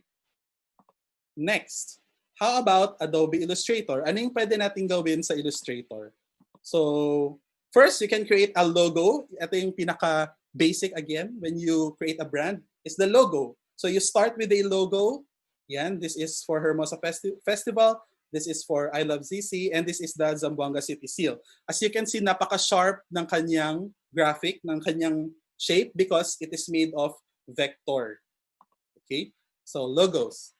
Second, you can also create high-resolution graphics. So from the logo that we created, this one, you can create a lot of graphics for your designs. Okay? So like yung kanina, yung sa Lasal, yung building, di ba? Hindi siya talaga yung real building but ginawa siyang graphic type para pwede siyang gamitin sa kanilang mga layouts. So this one is inspired by the Mexican culture, last year's theme for Zamboanga Hermosa, parang Mexican theme with, of course, Zamboanga imagery like the Vintas, Curacha, Mascota, you have the City Hall, and the Vinta, and so on. And you can also create maps. Okay, for example, you have the campus map. You can create it in Illustrator.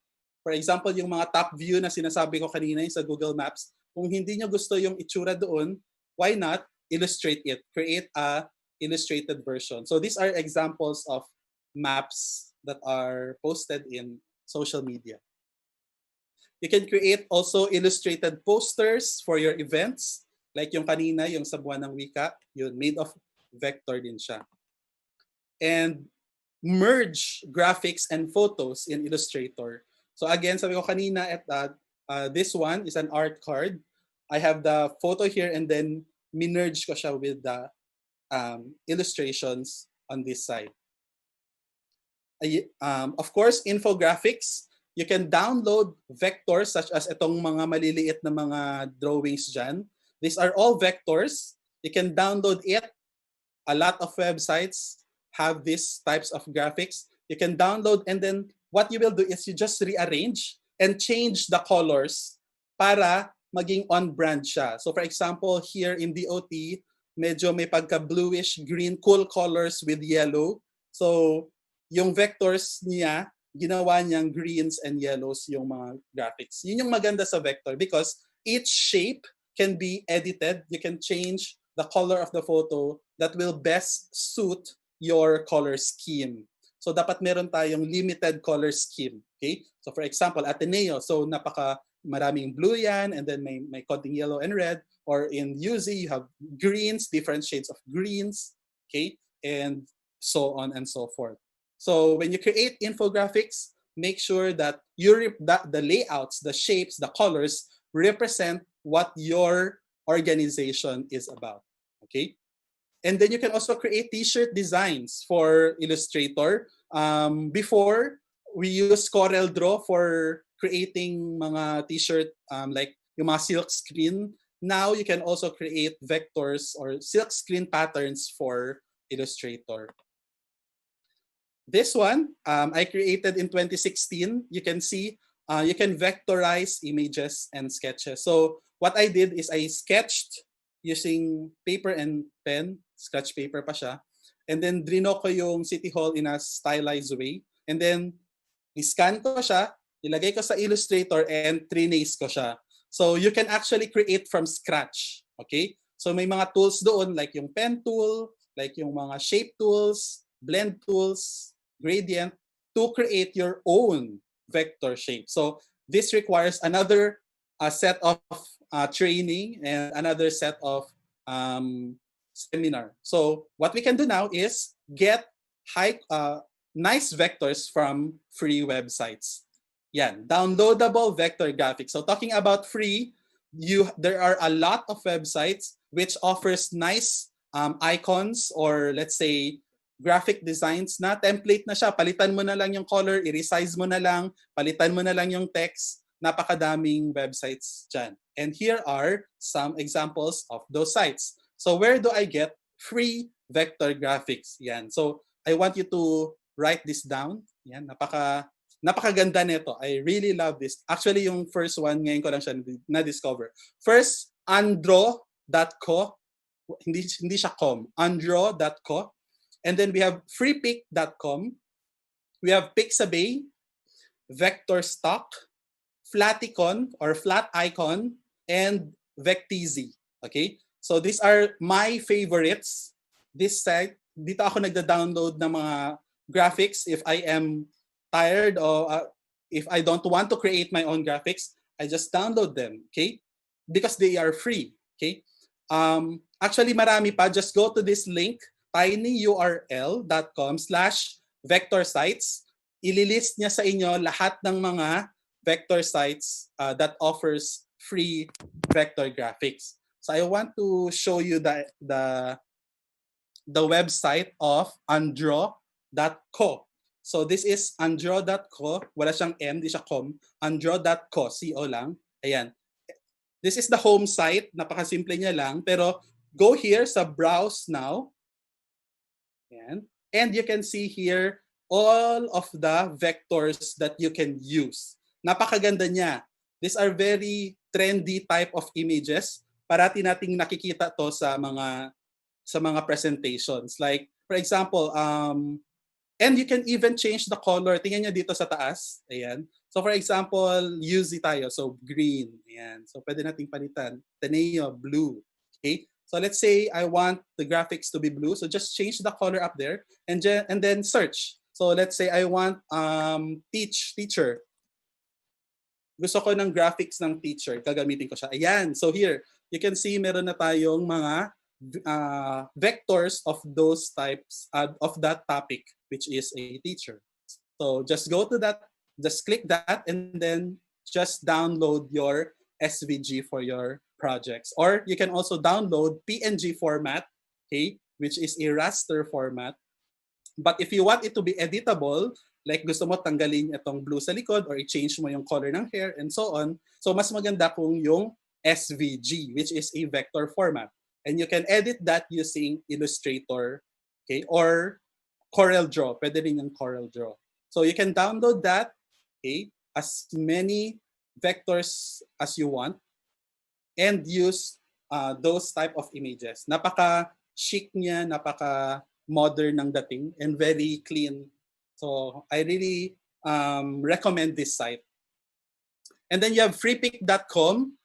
This one I've been using ever since. Especially may mga background or mga templates. For example, mga brochures, mga invitation, wedding invitation, you can just download here. Just search for the color, just search for for example, anong ba gusto mo, flower ba siya or beach ang theme, whatever invitation you want, you can just search here. And there are also premium vectors, so you have to subscribe para you can download yung mas magagandang vector. So hindi lahat free. And also limited din yung number of downloads that you can do per day. Siguro mga 2 or 3 lang per day. Okay? So you also have flat icon. Yan, meron siyang mga specific themes for the icons. Yan, like tingnan niyo dito sa baba, yung groups niya, may mga specific style siya na you can use. So I always use this for my PowerPoints, for my lectures. For example, meron akong specific na infographic. So I use flat icons or flat icons. Yun. Third, let's go to Adobe InDesign. So for InDesign, this is a multi-page layout software. So some of the outputs that you can do are, you have brochure, flyers, trifold, magazines, newsletters, template edit. So you can actually download templates. You just edit it, and then you have print books, ebooks, even your lectures and modules, and PDFs. So napakadaming output na pwede niyong gawin, especially for print. Kapag ipiprint niya siya or ipapublish niya siya, for example, yun nga yung mga literary folio, yung mga newsletters, mga memos, ano pa ba? So brochures, you can do it here in InDesign. But this is a bit more technical. You have to really learn first how to use Photoshop and Illustrator bago nyo ma-master itong InDesign. So this is how it looks like, yung InDesign na page. Ayan. So marami siyang pages. And of course, yung sinabi ko kanina, pwede kang gumawa ng template. So we call them the master pages or the templates. Oops, sorry, back. So pages, meron nakasito ni master. So you actually your template here and then apply your pages below. So for example, have these templates here. Then this template yung image actually yung dalawang maraming for each. So you have it for a header. You have a template so open mong each and you have a template for a gusto mo may nasa serial ba, gusto mo yung font magkakatulad. So what you do is you create and then those templates different pages. So yan, very technical siya because again, this is one of the pinaka mahirap because it's the application of all knowledge you know in graphic design. Okay. Three different softwares. This is professional grade software. These are apps or softwares that are professionals like me. So again, Photoshop is a raster image editor. So what you can do, photos, artwork, even web and features niya, yung pinakita ko kanina sa inyo, image adjustment, and even animation. Pwede rin mag-animate using Photoshop. Yun nga.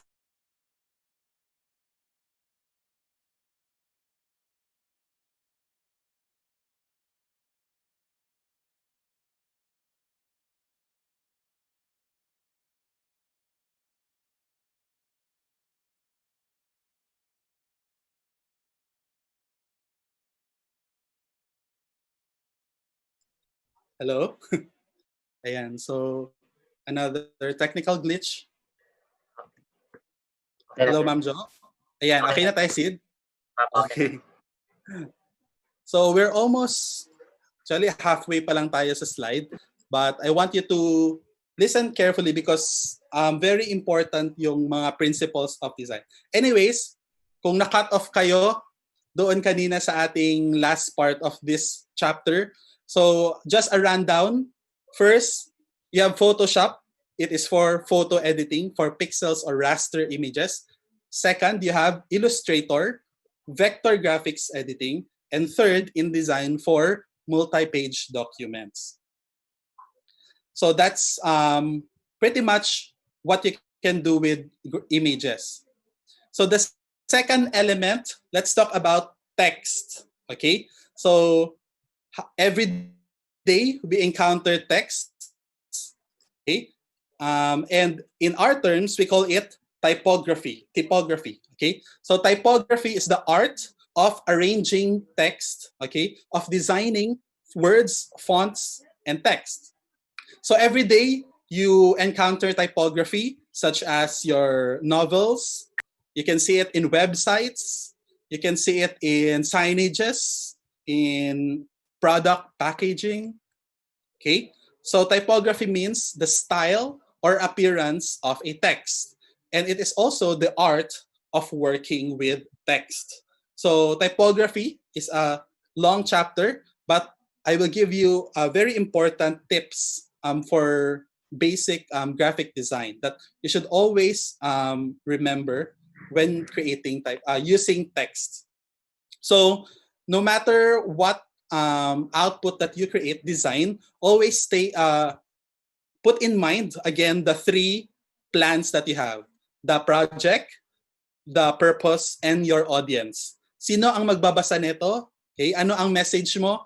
Ano yung feel ng inyong layout?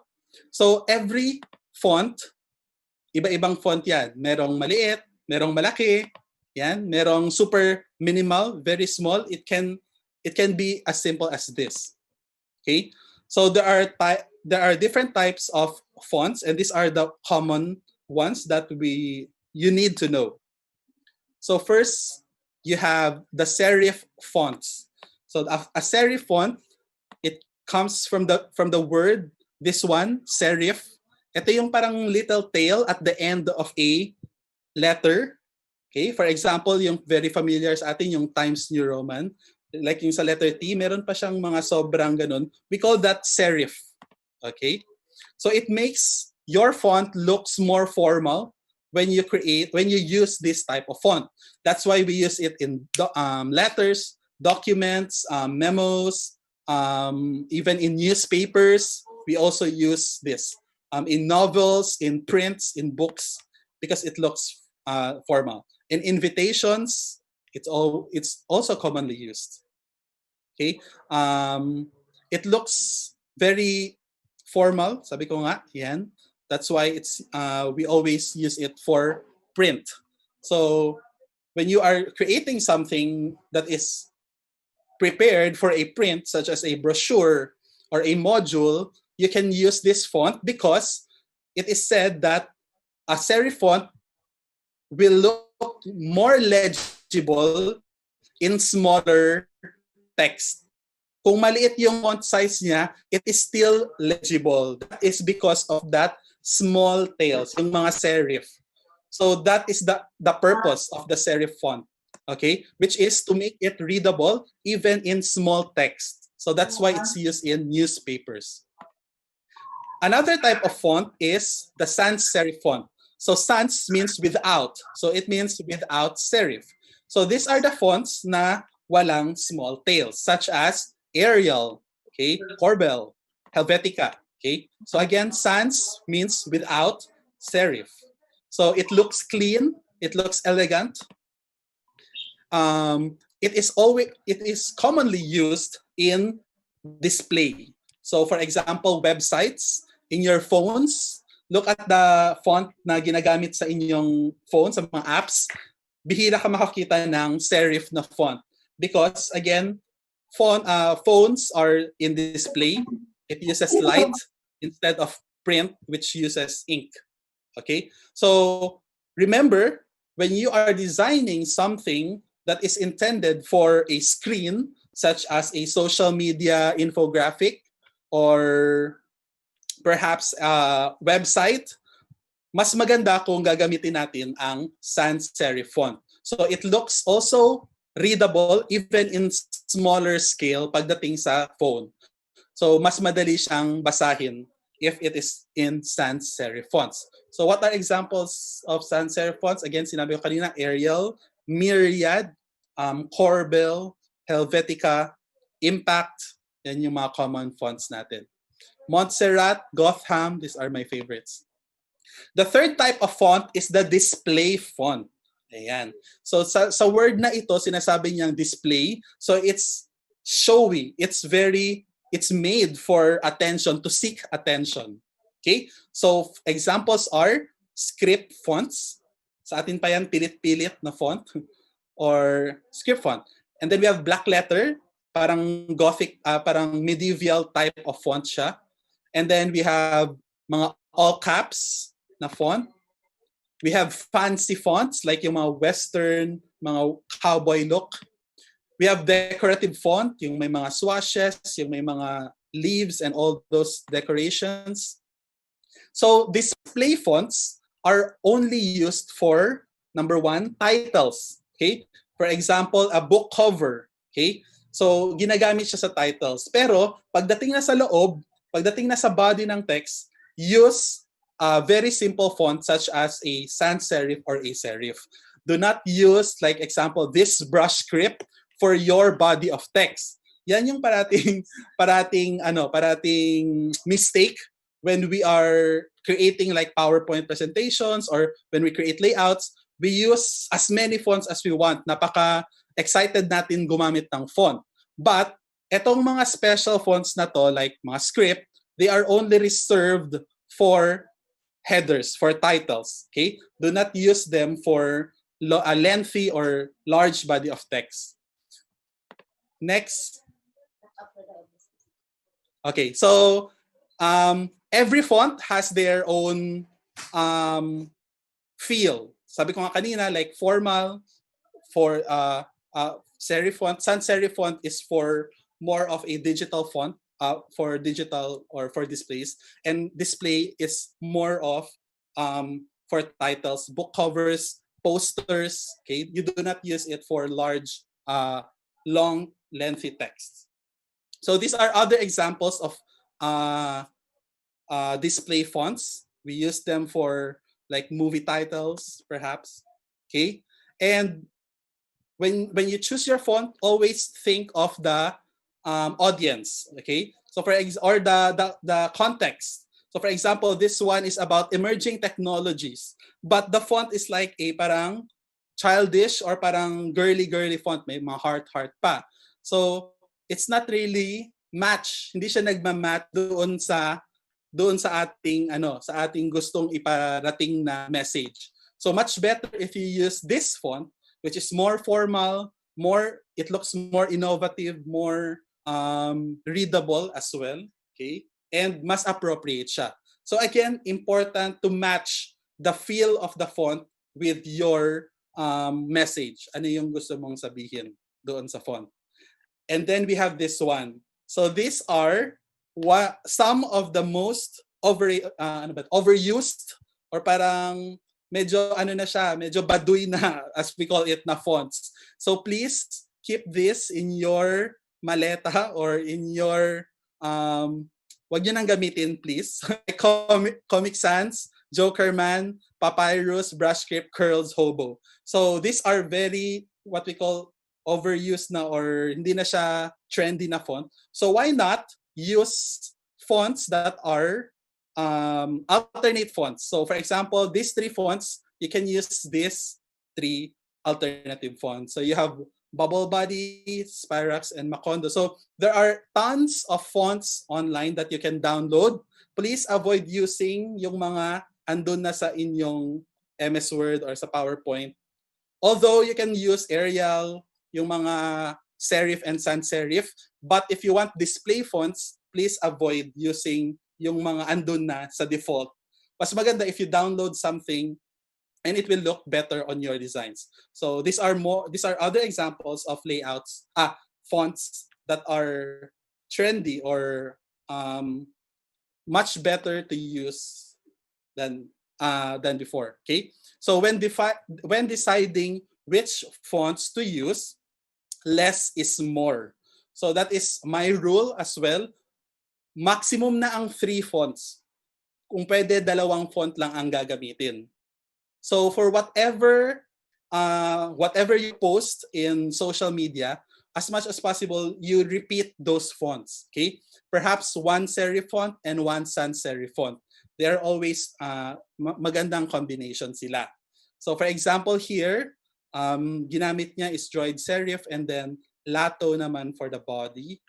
Yan, and you can even make it more you can even use the different styles like italics, bold, or gusto nyong i-caps lock para magmukhang iba-iba siya, magkaroon ng variation. Okay? So here are more examples. So the rule is when you combine fonts, opposites always attract. Okay? So use a bold font together with a light font. Okay? This is an example of a good font combination. You use a long font with a short font. You use a script with a display with a sans serif. Okay, so avoid using, for example, a serif font with another serif font, a sans serif font with another sans serif font. Kung maganda kung ano siya, isang serif, isang sans serif, or isang sans serif at saka isang display. So as you can see here, napakaganda ng usage niya dito sa mga samples na to. Yan. So that is typography. Even here in the once again sample line that I created, that we designed, contrasting din yung combination. So we have this very display font na very like a brush, parang handmade, compared to a very geometric na geometric shape na font, for example. So it's contrasting siya, but they are complementing each other. So yung isa black and white, yung isa colorful. So napakaganda niya. So if you are confused or hindi nyo alam kung anong font ang pwedeng i-mix, just search or just Google good font combinations or font combination Arial or font combination, let's say, Oswald or font combination Montserrat. Maraming lalabas na suggestions si Google. So these are just some of those examples. And where do I get free fonts? So go to Google Font. You can also go to fontsquirrel.com. You can go to dafont.com or dafont.com or fontspace.com. And for the full list of free font sites, go to tinyurl.com/font sites. Okay, so I'll provide you a copy of this PDF of my slide later. Okay, so this is Google Fonts. As you can see, you have a lot of options, different fonts that you can use. This is the font.com. Maganda sa kanya, naka-categorize siya according to a style. So for example, you want a sans serif font, you can click here. If you want, let's say, decorative, meron siya. Typewriter ang style, meron siya. So naka-categorize siya according to the type of font that you want. So basically, that's it. The 3 elements that you have to always think of when you create designs. So for the last one, layout, actually, napakahaba niya pa, but I just want to show you a video para mas mabilis. This is just a 7-minute video, and then we will wrap up with the discussion and proceed with the question and answers. So we have a opportunity to ask me your questions. So I want you to watch this video.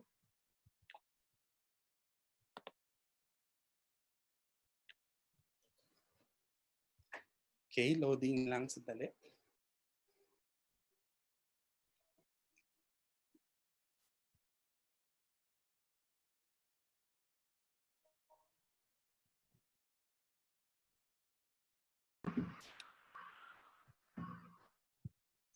Excuse me, sir. May audio ba yun, sir? Yes. May audio po ba ang video? Wala. Apa, hindi siya lumalabas? Wala. Walang sound? Apo, wala. Okay, I'll just stop share ulit.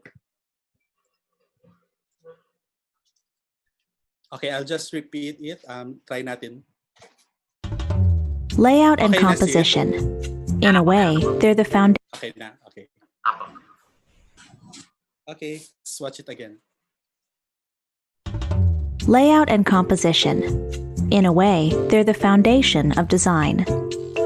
They give your work structure and make it easier to navigate, from the margins on the sides to the content in between. Of course, it's not just about working with text.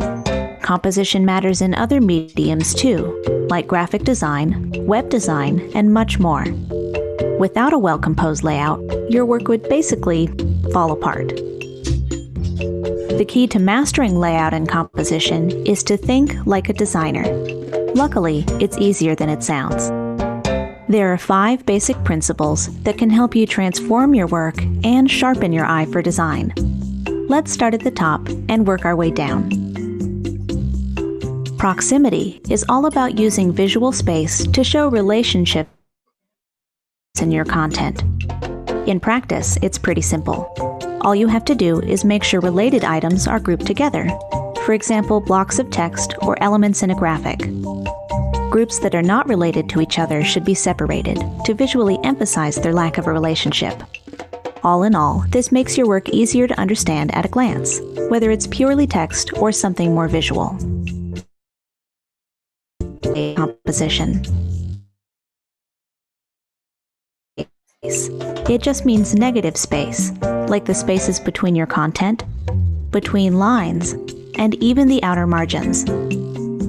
There's no one way to use white space correctly, but it's good to understand its purpose. White space helps you define and separate different sections. It gives your content room to breathe.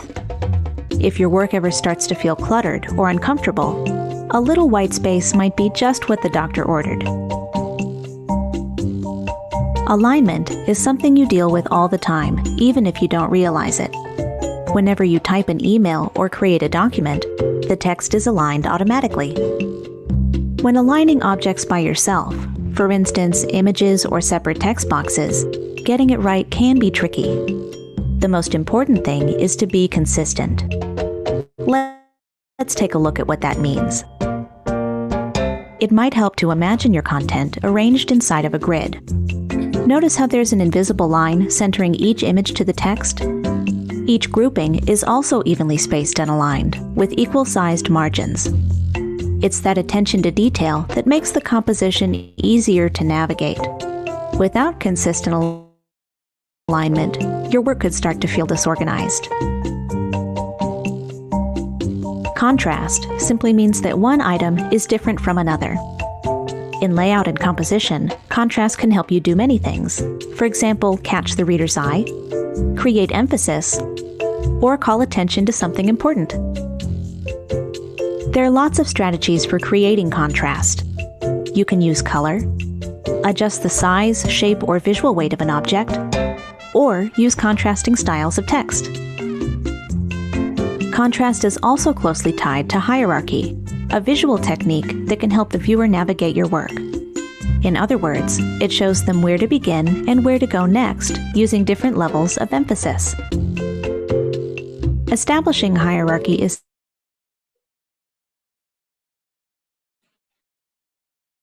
just as you want the reader to notice first, then high, low, or are usually or more side. Repetition is a reminder that every project should have a consistent look and feel. That means finding ways to reinforce your design by repeating or echoing certain elements. Let's look for ways to care every time. Not just for aesthetic reasons.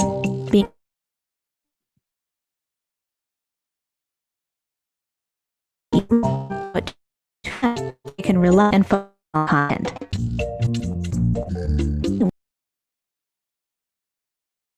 Layout position are the rows not equal, but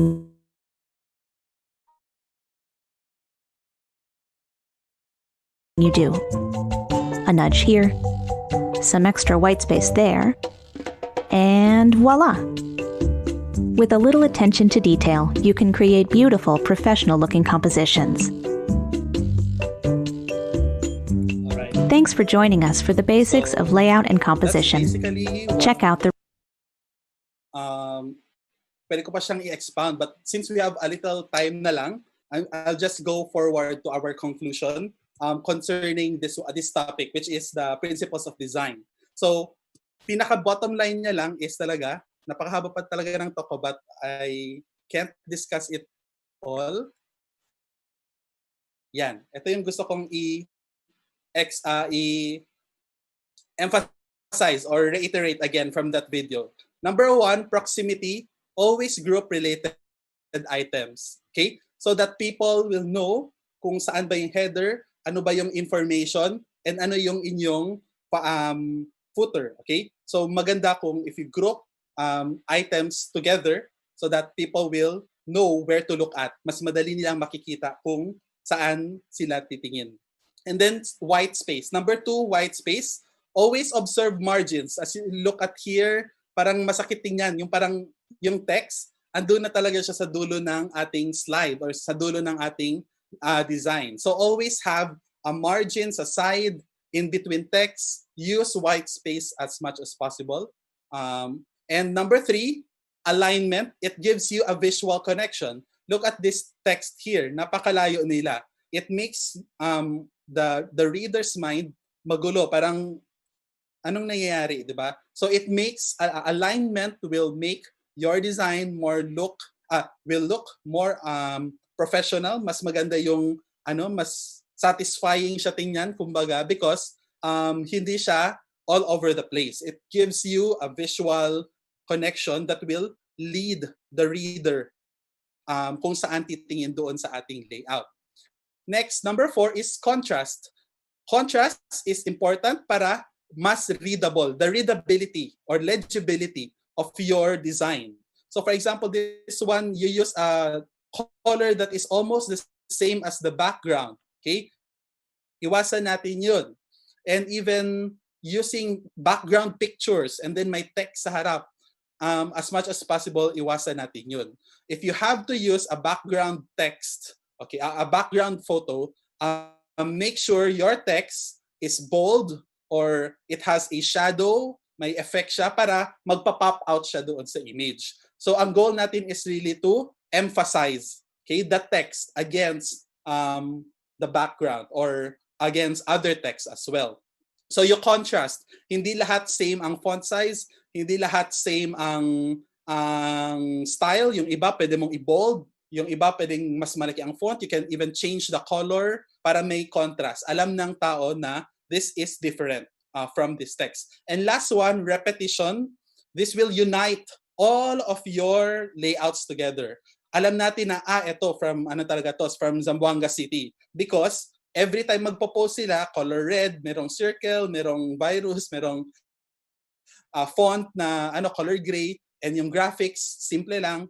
So it gives again, mas madaling ma-consume ng tao kapag once makita nila yung colors and design and fonts, okay, Zamboanga City to.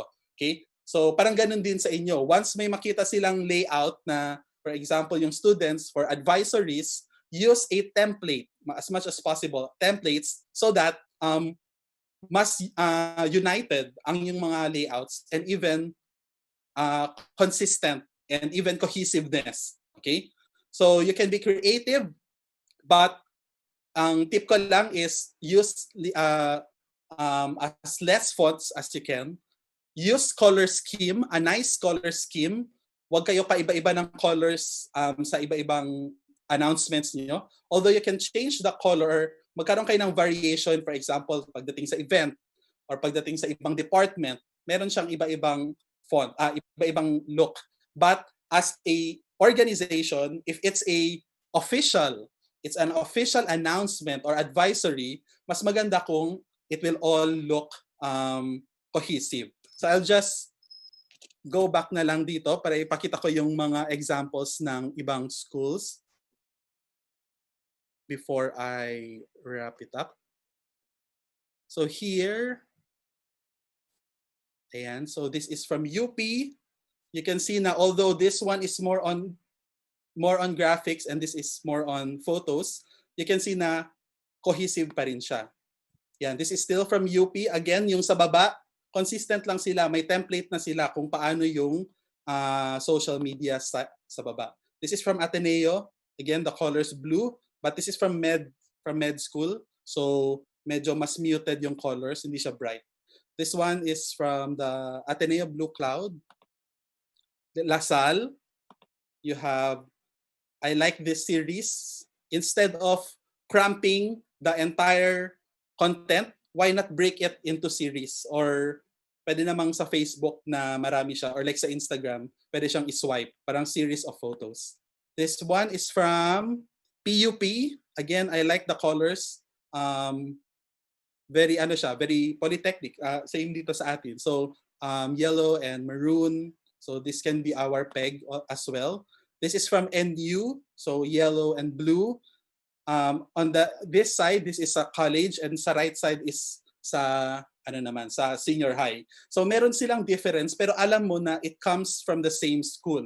Okay? Yung dito sa right, medyo kid friendly. Dito sa left, mas formal siya tingnan because again, different departments but still the same university. So to be efficient, template is the key. Okay? Create your template.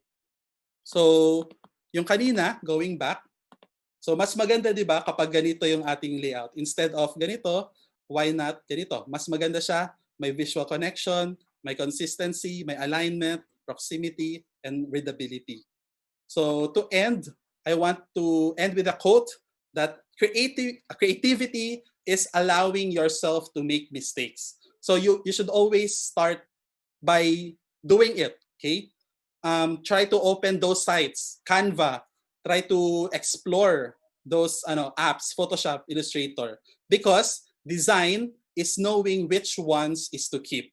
So in your experience, mas nahasa kayo, okay, this color will work much better than this color, okay? So it's only through experience that we become better designers, okay? And that should be our parang mindset every day, na to always do it, always experience new things, learn new stuff, and through our mistakes, we will become better, and we will come up with a better solution or a better design the next time around.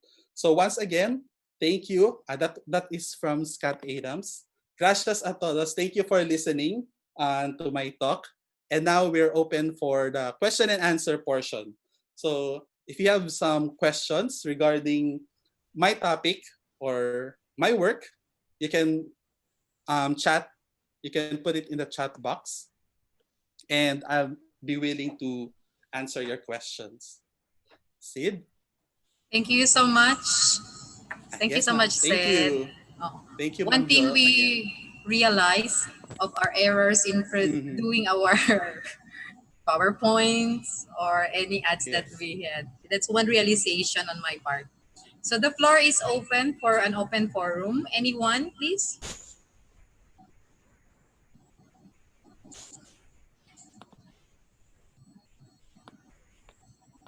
We are also live via FB. Okay. So if you have questions. We have a Yes, question. Yes, we have a question from Amina Halil. So what is the best software for video editing? So for me, I always use Adobe products because that is the professional grade software. So Adobe Premiere is the software that I use.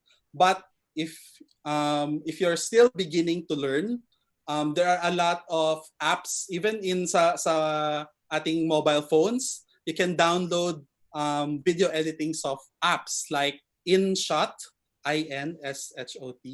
I always use that, InShot.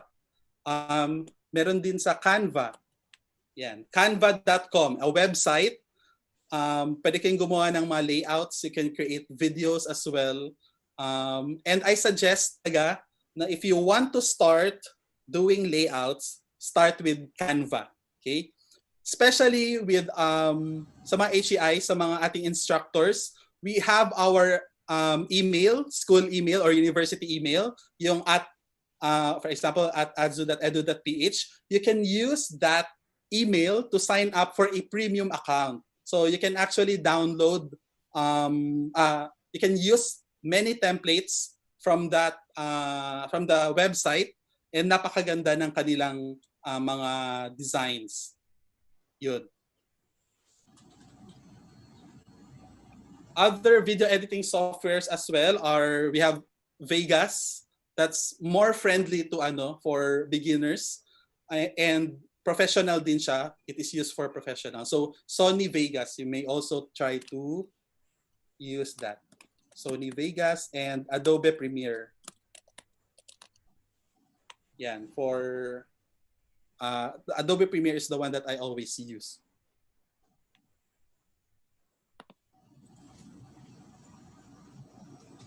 Other questions? Thank you, sir.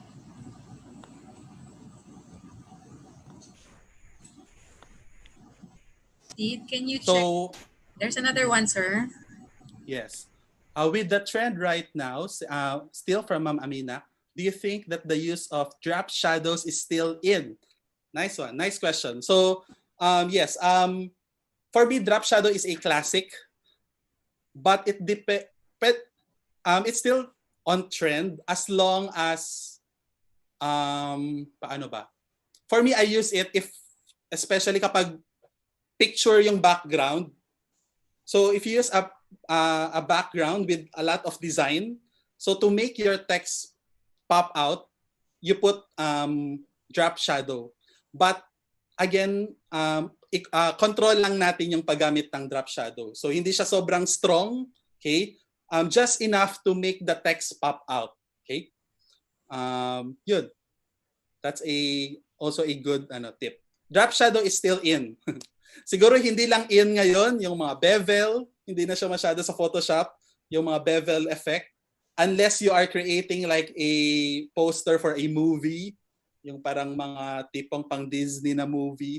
But for control lang natin infographics or for social media, so hindi siya sobrang iwasan na natin yung mga bevel. Okay lang si shadow to make the text iwasan natin si bevel or sila satin or yung mga ibang effect na yung 3D. Also a good in terms of drop shadow is still in. Flat is more siguro hindi lang in ngayon yung mga bevel. If you go to Canva sa Photoshop or yung mga bevel effect, unless you are creating like a poster for a movie, yung mga vectors and yung mga graphics tipong pang in FreePic as well, but for flat yung kanilang for style infographics or for social media, iwasan na natin yung mga bevel. Okay lang si shadow or too busy. Iwasan na natin yung too busy na layout or yung mga ibang effect na yun, pati sa mga graphics din, especially sa mga in terms of lectures nyo or sa modules, kung may mga clip arts kayo, iwasan nyo gamitin yung mga Canva clip arts from like yung sa mga old Android sites, as much as possible doon kayo sa mga ni-recommend ko ngayon. FreePic as well. Kasi maganda yung flat yung kanilang quality style. Yun yung mas quality ng mga sa mata. Clip hindi siya too or mga PNG or mga vectors or icon. Yung so ang ginagawa ko is I always search pati sa mga for example sa Google, especially sa mga lectures or sa modules. So pencil, mga clip icon or iwasan nyo pencil, mga vector or pencil from PNG. Like yun yung ginagawa ko para lumabas sites. mas magaganda yung pictures, hindi yung recommend ko typical na image. Kasi maganda yung mga quality ng Amina's quality ng mga free clip arts or mga PNG or mga vectors. What is a good free animation software? So ang ginagawa ko is I always search, for example sa Google, for example I have a pencil animation icon. For example animation for text lang, I would go for Canva pa rin. PNG. It's very good for para lumabas yung mga mas magaganda yung pictures, hindi yung text animation and but so from if you are going for Amina's like motion graphics, what we do is Illustrator and then we animate it in After Effects. So After Effects talaga yung pinaka again it's Adobe product.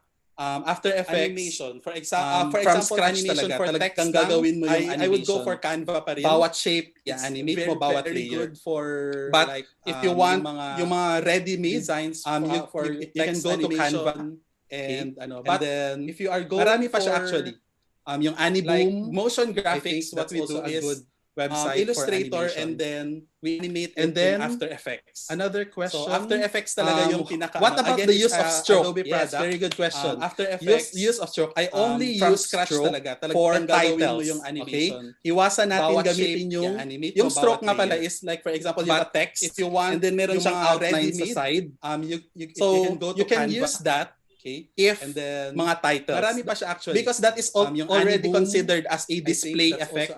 So parang ginagawa mo na siyang display font yung kapag may stroke yung text. Another question. So if you're using it like sa body, body ng text, very good question. Ano na siya? Too much na siya. Kasi maliit na yung text, lagyan mo pa siya ng stroke. Okay? Iwasan natin gamitin yung so ang suggestion ko always like for example, if the text is smaller, and then meron siyang outline use a cleaner background. So it's either ilalagay mo siya sa loob ng box, mga titles. Ilalagyan mo siya ng because that is plain already considered as a display effect. So parang ginagawa mo na siyang display font. Bigger text yung mas pwede kang mag-explore with the use of background or with the use of effects. It like sa body, keep it simple. Ano na siya?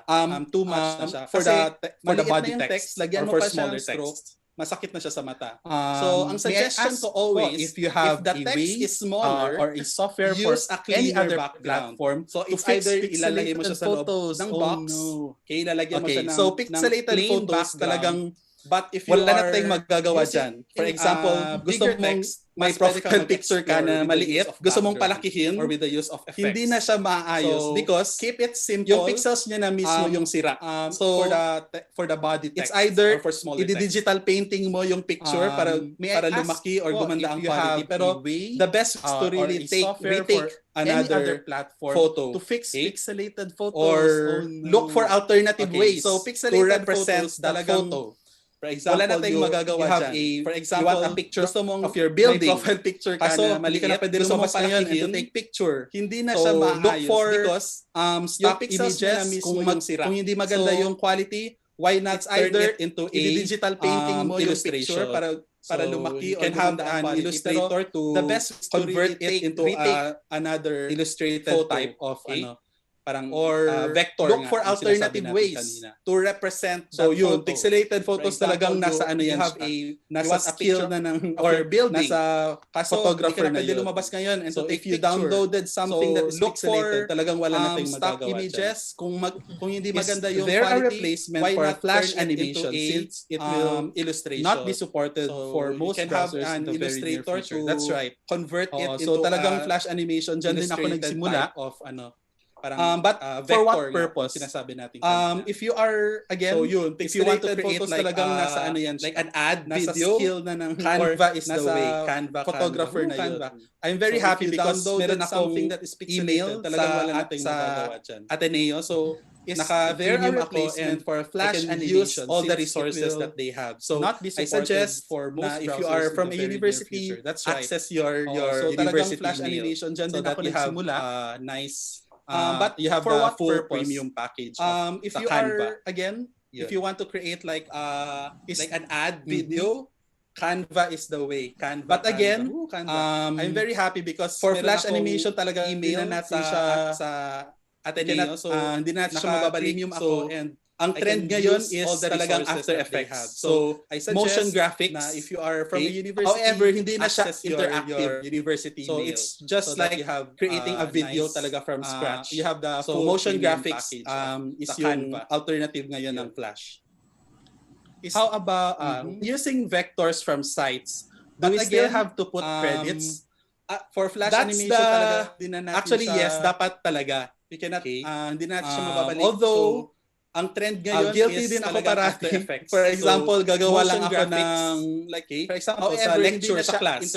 So, gagamit ako ng vector. Or for example, sa isang creating PowerPoint presentation, may ilalagay ako ng motion graphics. So, mas maganda sana kung may maliit na parang citation sa baba. Okay. But sometimes, you know, using vectors from sites, so nakakalimutan na natin. Do we still have to put credits? Worst case scenario, is malalaman nung sinong gumawa ng vector na hindi mo siya ni credit.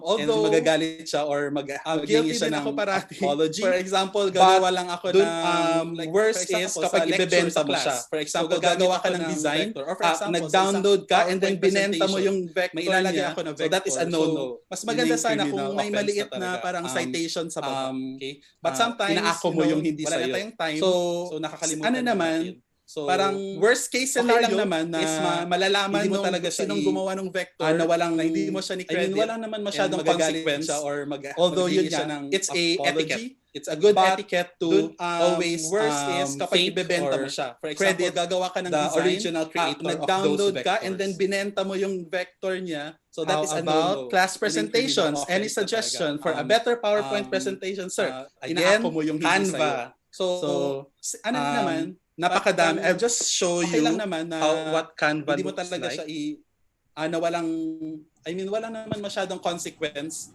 Although yun nga, it's a etiquette. It's a good etiquette. So here, this is always the site of Canva or as you can see, the original. You can search any type of graphic design that you want. About class presentations, any suggestion Facebook for post, a better PowerPoint presentation. Lahat, marami na siyang template. Canva. Even Instagram post, even a Facebook video, you can create from a template. So this is very friendly. So let's say presentation, ma'am. Gusto mo gumawa for your class. Ayan, napakarami mo ng, this is naka-premium na to, ang itong account na to. So I can use all of this design. As you can see, may mga animation pa. You can search any type of graphic design that you want. Any presentation that you want. And even search poster, lahat. Marami na siyang template. Even Instagram post, even a topic of, for example, math. You can just search a template. So this is very friendly. So let's say presentation, ma'am. Presentation math. Ayan, teaching math. Napakarami mo ng, meron na siyang this is naka-premium na to, itong account na to, templates. So I can use all of so this is highly recommended because in terms of design, so ayan, I'm trying to create a presentation now. Yan, in terms of design, napakaganda na ng kanyang mga templates like this one. Iba-iba siya, pero andun yung concepts of alignment, andun yung principles of design. Hindi mo na kailangan mag-isip kung anong paano siya i-arrange because you already have all these templates. And again, when you use templates, it's the safest way to make your presentation look mas professional. Okay? So again, Canva is always the best choice for creating PowerPoint presentations that are parang fresh yung look niya. Hindi na PowerPoint parati yung ginagamit natin. And then, I think I have still another question. Thank you for the insights. You're welcome, ma'am. Please provide guidance on how to improve photos that we personally take using our phones so that it will look like quality photos and when it is made as part ng slides. Thank you po. Okay, so iba-iba yung quality ng ating phones. Okay, so but most smartphones now has a good camera quality. So number one, lighting. Good lighting is important. So for example, when you are taking a photo of a building or a landscape, isipin nyo saan yung position ng sun. Okay? So for example, ako yung building, ayaw mo yung sun na sa likod. You want it to be in front or at the side. Okay? So take a look at the condition of the sun or saan yung ilaw. If it's too harsh, okay, maybe try for a later, like earlier morning or late afternoon for an outdoor shoot. Okay? For indoor shoot naman, for example, artificial light. So you can have some sort of lamp or different light source. Even if you have a flashlight, you can use the flashlight for a better lighting. So yun talaga yung trick sa mga smartphones, is that the more light you have, mas maganda yung quality, because the lesser light, the darker your photo, and mas marami siyang noise. Mas marami siyang pixels na grains na hindi siya maganda tingnan. So ako, whatever photo that I take, mas gusto ko na natural light. Nasa ano siya, outdoor, and then with a good sunlight na ilaw. So yun, even taking your selfies, di ba? You don't want it to be in a dark room. So any subject as well, you have to take with good lighting. So that's my tip on using phones for taking quality photos. Sir, what hacks can you suggest to make our PowerPoint presentations more trendy and more animated? Yes, sabi ko nga kanina, Canva is the way. There are a lot of tutorials in YouTube for Canva, and yan. If you have a university email, you can avail the premium account. Can you enlighten us more about the rule of 7 when doing the presentations? Oh, good. So rule of 7 is when you create a PowerPoint, di ba? For example, napakahaba ng mga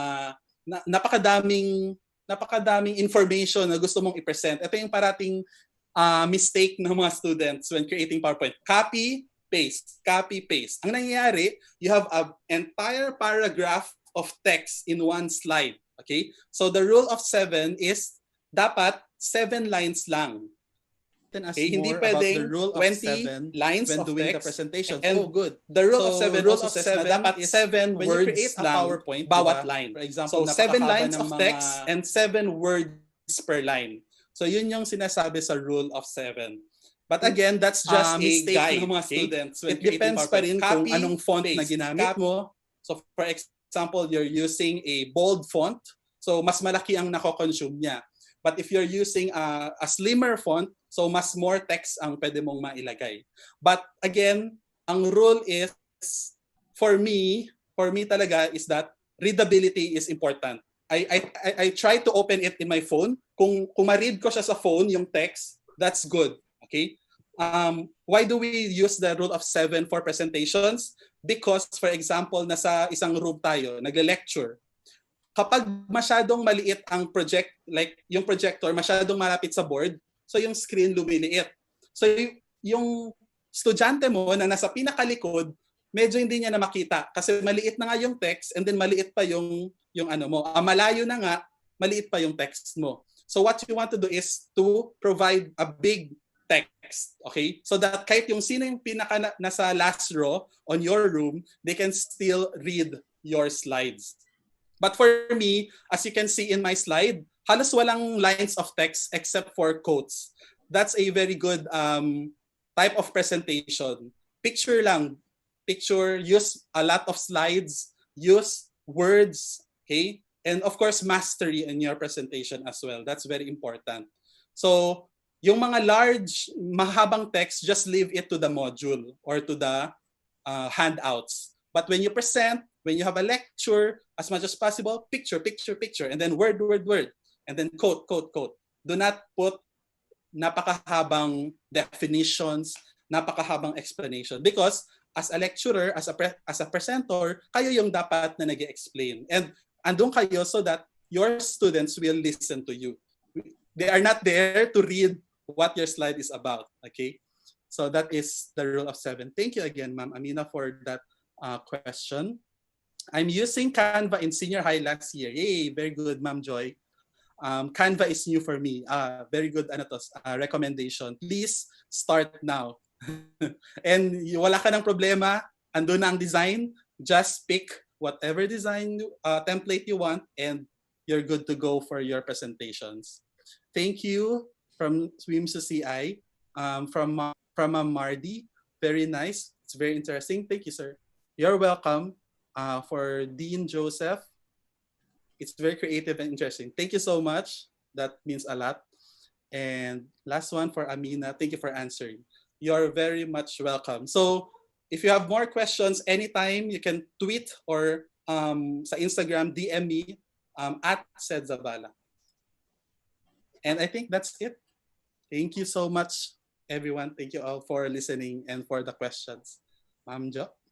Thank you so much, Mr. Seth. It was very informative and we learned a lot. There are terms there that are very new to us, especially we don't know about the different phone and all that. So I guess the one who asked question has the same language as you are using. For some of us, yes. We had learned a lot and we had so many assignments to look into. So at this point in time, we would like to give this appreciation, certificate of appreciation to you, sir, for your time. Let me read it for you. Republic of the Philippines, Office of the President, Commission on Higher Education, Regional Office 9, Zamboanga Peninsula. Hereby awards the certificate of appreciation to Cedric S. Zabala, Information Officer, Multimedia Artist, City of the City Mayor, Office of the City Mayor, City of Zamboanga City, for being the resource speaker during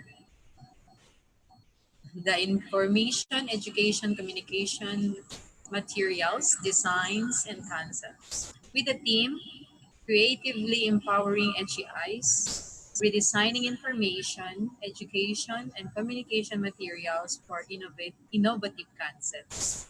Given this August 5, 2020 via Zoom online conference, Zamboanga, Philippines. Signed, Dr. Roddy P. Garcia, our OIC Regional Director. Once again, thank you very much, Mr. Seth, for your time.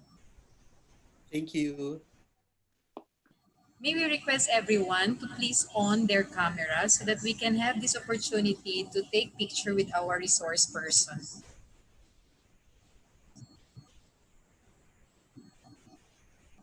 On my preset, see how many frame do we have?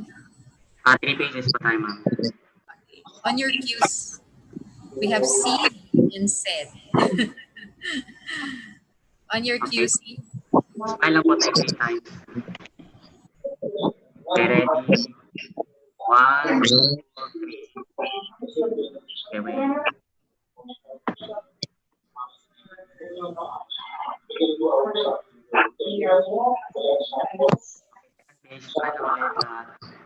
Okay, 1, 2, 3.